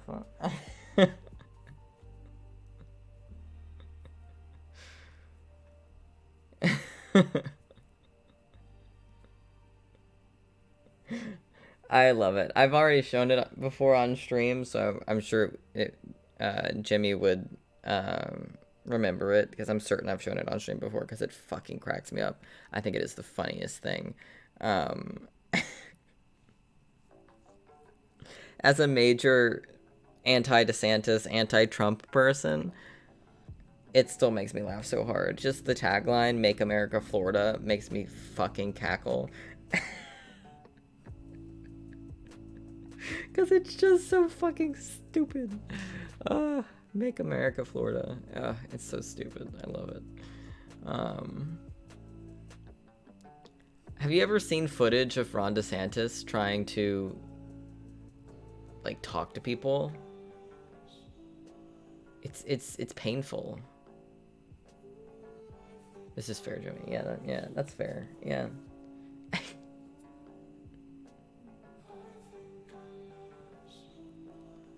He's like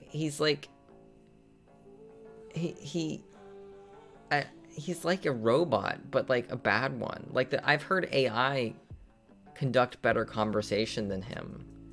It's wild. Like, I never understood what people meant when they said that Trump was like not personable, but like that Trump had charisma. I never understood what the fuck they were talking about. And then I compared him to DeSantis and I was like, yeah, I understand now. I get it now.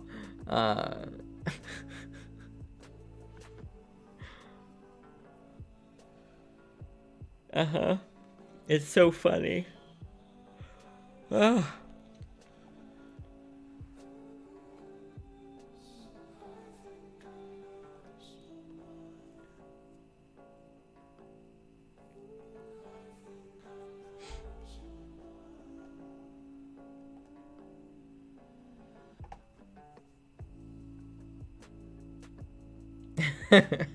Yeah, his laugh is so horrifying. Like, he gives the Zuck a run for his money when it comes to, is this person real? Is this person a person or a robot? Tucker Carlson is a... Tucker Carlson definitely has the most maniacal laugh of them. What does Trump's laugh even sound like? I'm not able to pull it up in my head what Trump's laughter even... Does Trump laugh? Don't you love how Tucker just doesn't exist anymore? Isn't that lovely? Like, I know he's on Twitter now, but, like, no one fucking gives a shit about him anymore. Like, he did an interview with... Like, I just watched Hassan cover the interview that Tucker did with this guy who claims to have given Obama a blowjob in the 90s. Who has been proven in the past to be fucking full of it.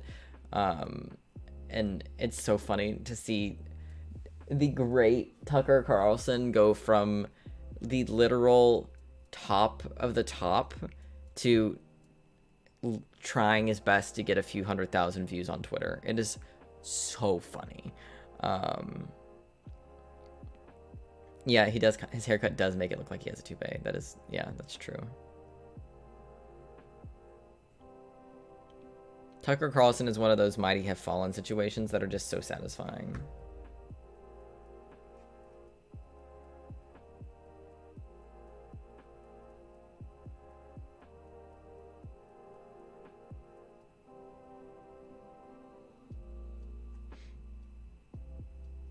Well, yeah, he's still making money, but he could never make another penny and be set for life. He's got plenty of money.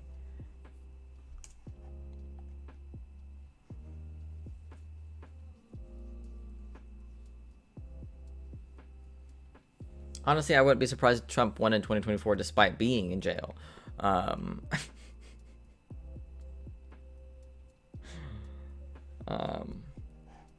Because of his fucking cult following.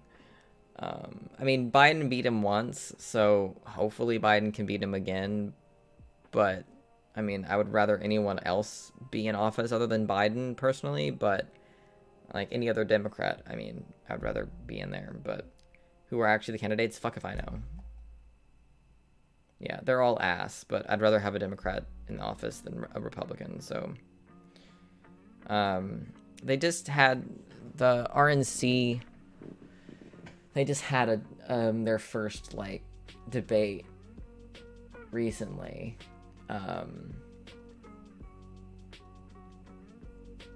Alright, Rod. Chat with you later. There's, like, Faraswamy, is that his name? I don't know. I'm blanking. I don't know any of their fucking names because I don't give a shit. Because at the end of the day, it's between... Although DeSantis didn't do himself any favors in that. Pence did a better job in that debate than DeSantis, and everyone has believed that it's between DeSantis and Trump when that is not even, like, a fair fight. Like, Trump is still leading for the Republicans, despite not even being at that debate because he was in the process of being booked.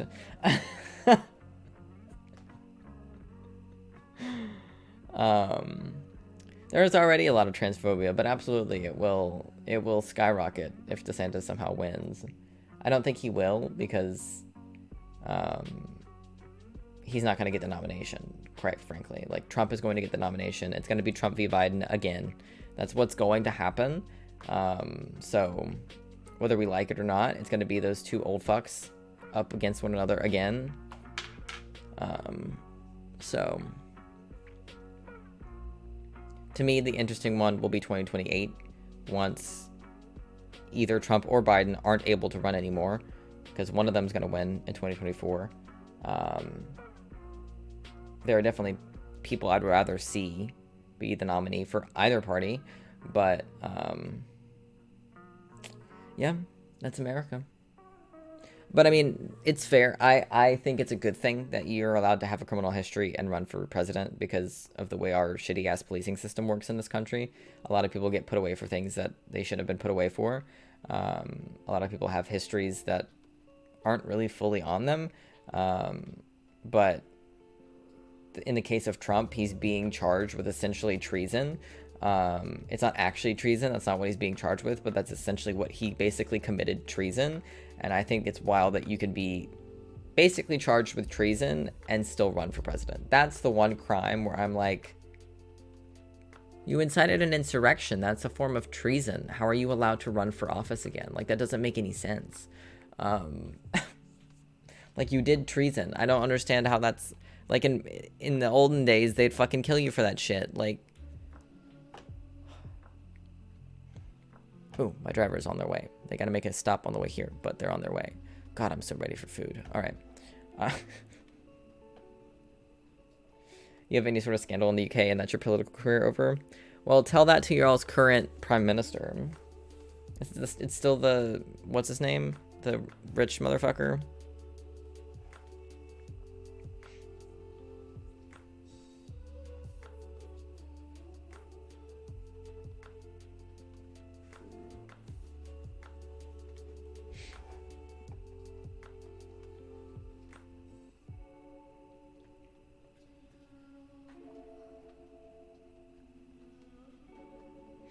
Okay, this is like, my sister and I were not allowed any screen time on school nights. That is Sunday to Thursday during the school year. And we were pretty limited the rest of the time as well. 2 hours is super generous. No, 2 hours is not super generous. What you experienced was super strict. Like, perspective, please.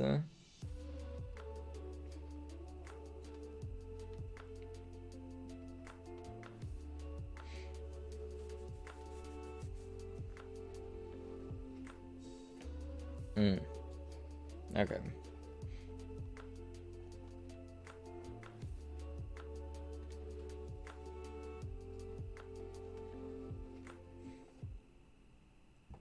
I agree that these are normal standards. I just don't think these are the standards I would set if I had kids. So I understand that they are fairly reasonable standards. Like, I don't think that this wife's standards are like super extreme or anything like above and beyond what would be fair.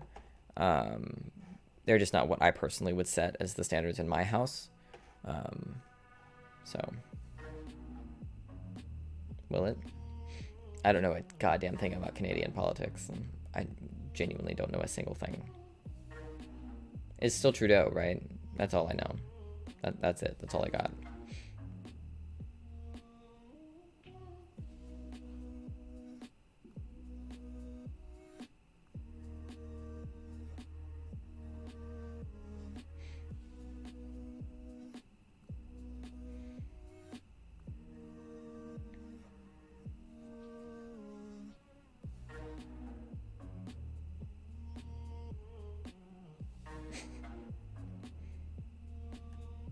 See, I think this is extreme. She's nicer than I am. My kids, 11, 14, and 17, don't get screen time on school days unless it's something special going on. Like, that's ridiculous.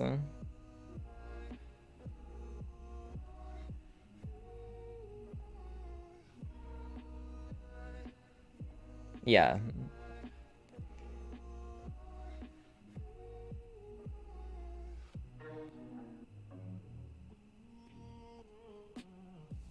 I think this is a stupid statement. Might end up obsessed with phones or screen time into adulthood.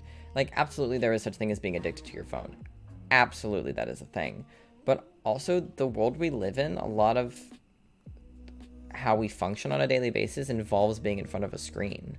Like, I've literally got 3 in front of me right now. Like, you know what I mean? Like, and, like, Max, for example, like Max's whole job takes place on a computer, like, and that's a super common thing. There are screens all over the fucking place at my workplace, and it's a warehouse. So like, I think the whole might end up obsessed with phones or screen time into adulthood thing, I just think it's stupid the way people behave about screen time. Like, absolutely there is such a thing as too much. Too much is always a thing.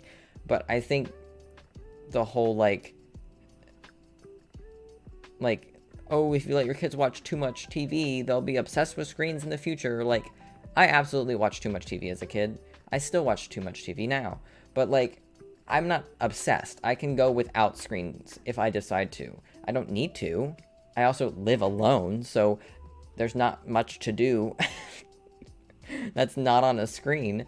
I've got books and stuff I can read, but you know what I mean? Like, living alone, you know, provides that. But also because of the way I like to live my life, even when I have people over, if I ever have people over, I like to spend that time watching movies with them or watching TV with them, or, you know, finding stuff to talk about through social media or stuff like, you know what I mean? Like, that's how I choose to spend my time, and how I like spending my time. Not due to some sort of obsession or addiction, but because that's what I like to do. You know what I mean? Hello, Secret Dot. Welcome to stream. Ooh, food is almost on its way. My Dasher is currently completing another delivery nearby. Should be here soon.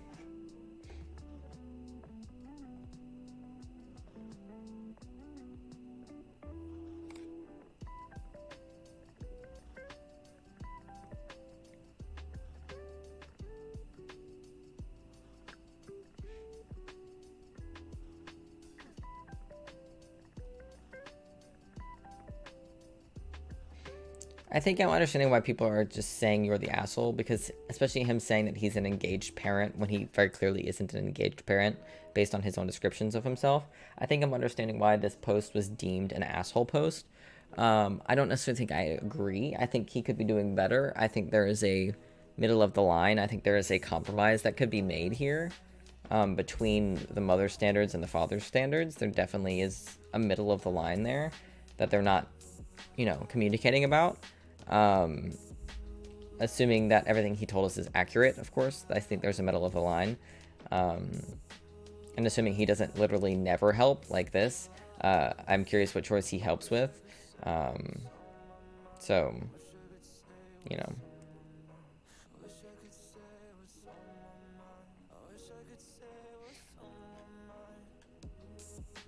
I don't know that I would call this guy the asshole. I would say it's not even an everyone sucks here situation. I think it's like, I would probably say not enough info.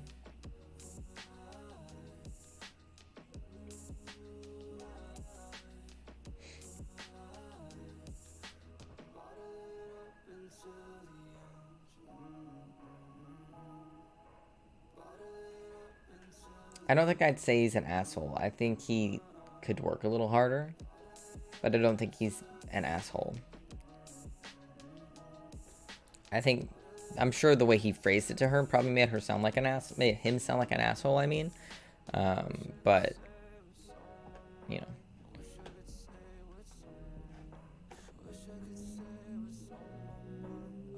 Woo! My Dasher is on their way. Very exciting. I'm very much looking forward to this pasta. I hope my body handles it well. My body's been a bit of an ass lately, for no fucking reason.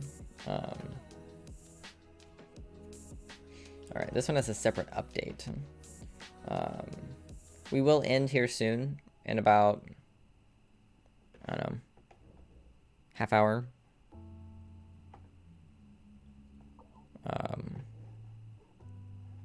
Just so everyone's aware. So.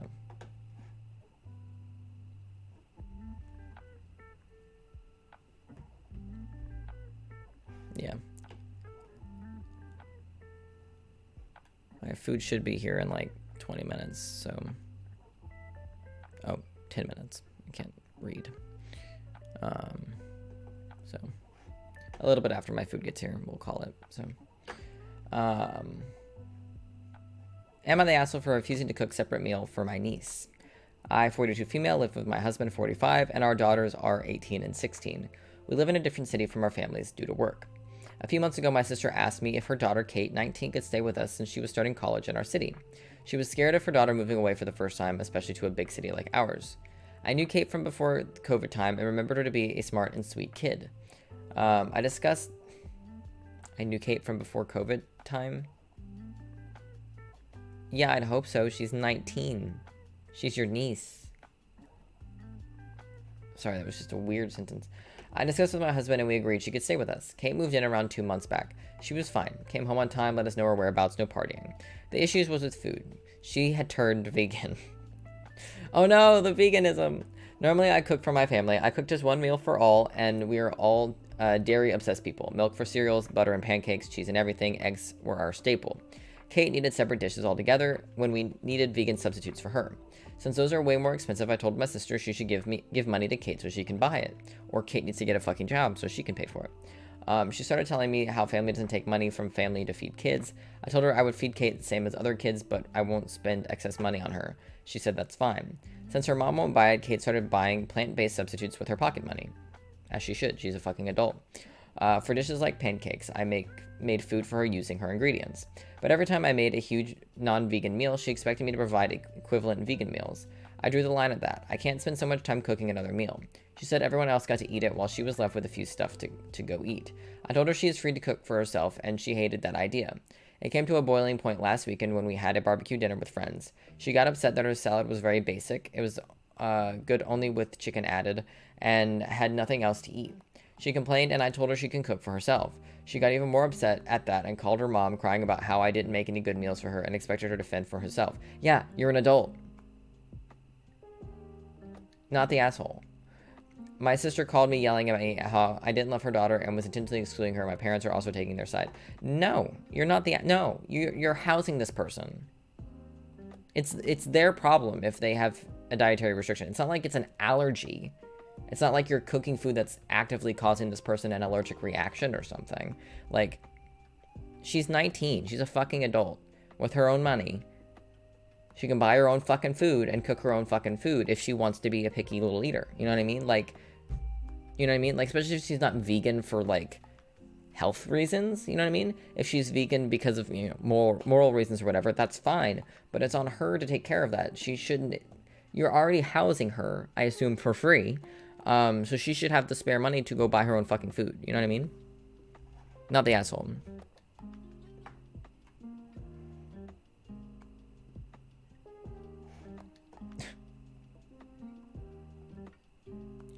Did she turn vegan before or after moving in with you? If she was vegan before, did her mother cook her meals? Did she pay for vegan substitutes on her own?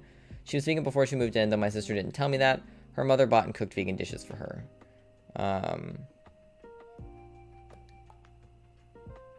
Yeah, there was an update, which we will read. Not the asshole. If they could send her to a dorm, they would have to pay for her food as well. It was not good enough that you opened your home to her, but you had to cater also. Not sure which aspect of your family is more entitled, your niece, your sister, or your parents. None of them want to spend a dime, but expect you to be the I don't know what that is, at an all-inclusive resort that you don't get paid or tipped. Maybe the best approach is telling them the housing situation isn't working out. There will be more howling until they realize there is no alternative that will cost them less. For some, everything is never enough. Yeah, especially since they're, like I said, she's being housed for free.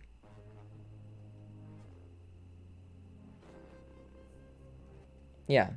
She called her mom crying about how I expect her to fend for herself. Yeah, girl, you're 19 and in college. You can cook for yourself, not the asshole.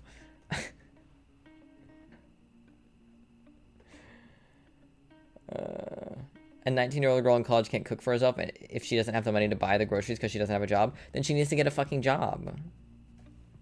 Why are we acting like it's impossible to, you know, for a 19-year-old to get a fucking part-time job? It's not. Go to your local grocery store. Get a part-time job there. Then not only are you working at the grocery store, but you get a discount on the food at the grocery store. Like, what? I don't understand.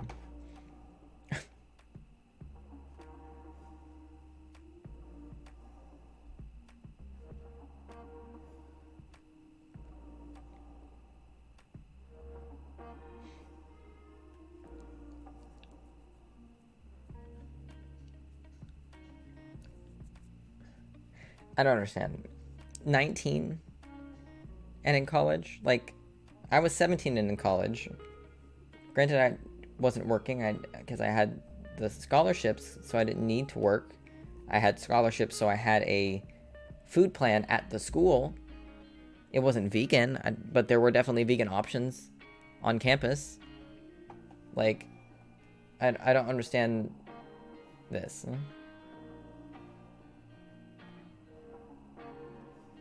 I don't understand why they're like, well, the 19-year-old, blah, blah, blah, blah. The 19-year-old has chosen to be a vegan. They're not being forced into being a vegan due to health restrictions, I assume. So, sounds like a her problem. She's an adult.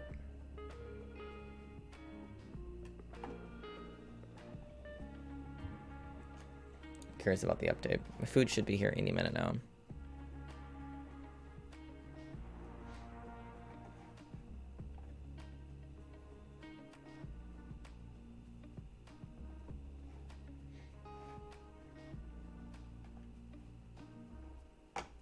I love DoorDash, especially since it's not more expensive, really.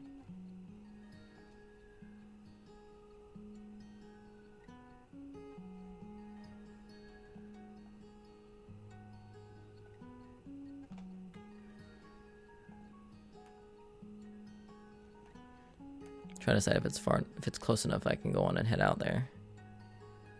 It's not updated in a second, so.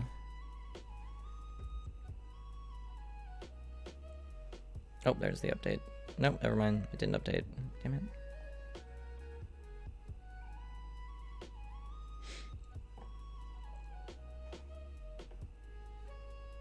Yeah, exactly. It keeps zooming out.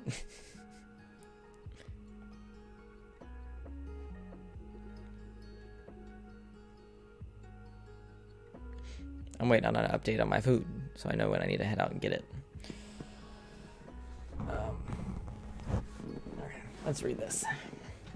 I showed my husband the post, and we pored over the replies together. I'm grateful to all replies and suggestions. From reflecting, I understood that I am resentful over adding another person to my household and being responsible for their special meals. I resent niece for not even assisting me when I am cooking for her. After discussing with my husband, we came to the conclusion that this arrangement needed to end for my mental peace. We had a discussion with my sister, brother-in-law, dad, and mom, and I told them I cannot take responsibility for Kate. I am sorry, but Kate is not my child. They all blame me for letting down our family and being selfish. I let them all vent all they wanted, but refused to budge. I have my own family, work, and life here. I don't have space in my life to raise another person. I told my sister that she needs to find another accommodation for Kate. I need her to move out by the end of the month. She started screaming about how can I do that to her baby? How will they find accommodation since semester has started and dorms will be full, and that her baby cannot live by herself? I still didn't budge and just said that it's not my problem. I will not take care of my niece anymore. After the call, I talked to Kate and told her the same thing. She started crying as well. I told her that there is more, that I will not cook anything different from her from now on. I used to do that out of sympathy, but I am done. If she wants anything except what I make, she has to make it herself. If not, I have stored bread and peanut butter. Be free to eat that. I told her she is a 19-year-old and it's high time she takes responsibility for her own choices. She started complaining about my kids, and I reminded her that they eat what I make, but she doesn't. She went into the whole veganism and how am I not supporting her. I told her it's a great that she chose it, but we have the right for our choice as well. Here I am the chef and I decide what to make. I'm not compromising on my food or making extra to accommodate another person's choices, and how it's the same rule for my kids as well. We had scrambled eggs for breakfast and rice and chicken with gravy for lunch today. My oldest daughter made chocolate pancake for herself today though. Even seeing that, Kate ate bread and plain rice, refusing to cook. I didn't bother cooking for her. I will store enough bread and peanut butter for Kate, but if she wants special meals, she will have to put in some effort. I'm not caving this time. Good for her. I'll be back. My food's here.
Do I have a record of all the banned bots? No, I don't.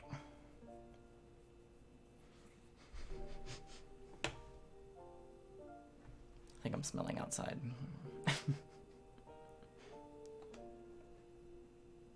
My hand is like tingly. I don't know why.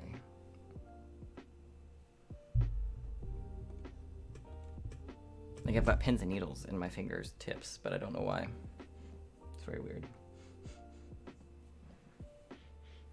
I've got like leftover outdoor smell in my nose. It's weird.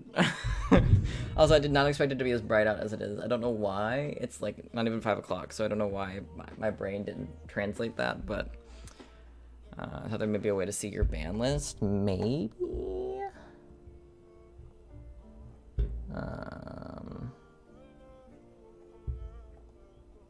Let's see.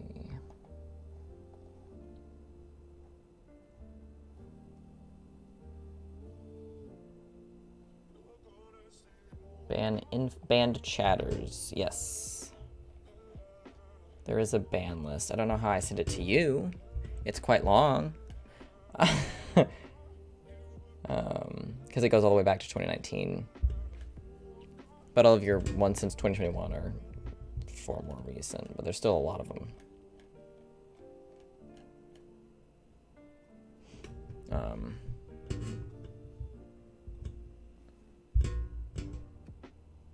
Currently banned 99 plus.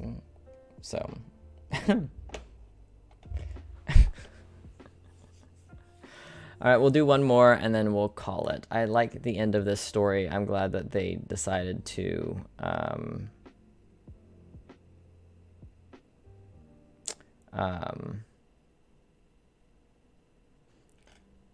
because I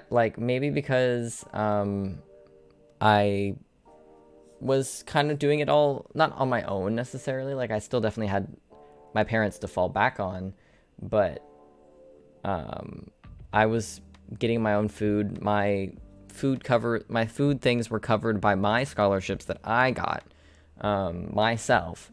The only thing that my parents really covered were occasionally sending me money for my birthday, and technically tuition was covered because of them, because of my dad's retirement benefits. I had tuition covered, but all of the other money was from me. Was money that I earned, scholarships that I earned through my grades, through my work and stuff. So I can't really sympathize because I was doing that at 17 and 18 and 19 and 20, and you know what I mean? Like, so a 19-year-old who's got free room and board because she's living with her aunt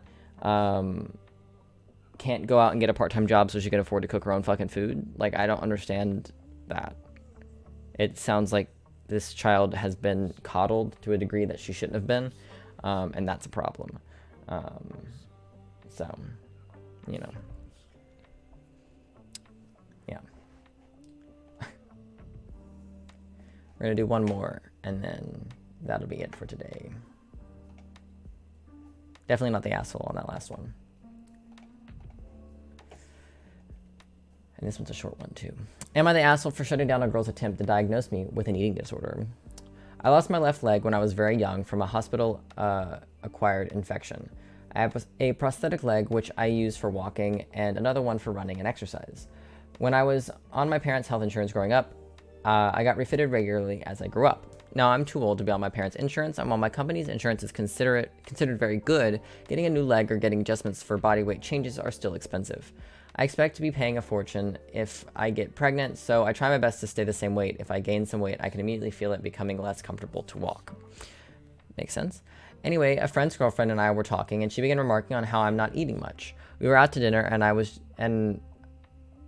just was having a soup and salad, and everyone else was having baby back ribs. I'd stolen a few of off my boyfriend's plate, but generally I was trying to eat light. I said I was trying to lose a few pounds, and she immediately assured me that I was beautiful the way I was, and I didn't need to lose weight. I told her, I know, but I'm losing weight. It helps with my mobility. She began diagnosing me with an eating disorder, saying I must have a delusion. I was very heavy and having issues walking. I was pissed and she sounded super condescending and blurted out she had no business talking down to me about my weight, even if it was telling me not to change it. The other people overheard, and the girlfriend got really embarrassed and left with my friend soon after. My boyfriend thinks I should have explained why I need to keep my weight the same, but I don't think I should have to pull out my disability to get her to shut up. I agree. With long, loose pants, it's often hard to tell I have a prosthetic leg. I don't know if she knew, but I didn't feel like justifying why my weight needed to stay the same. But am I the asshole for shutting down her attempts to diagnose me with an eating disorder? No. Quite frankly, it's no one else's business.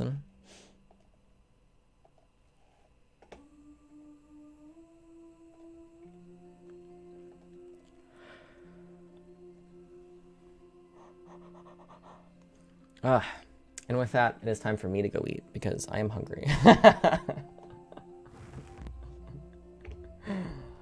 We love the easy ones. I mean, I am more of a fan of the posts that create more conversation. But the ones that are so cut and dry are also kind of satisfying in their own way.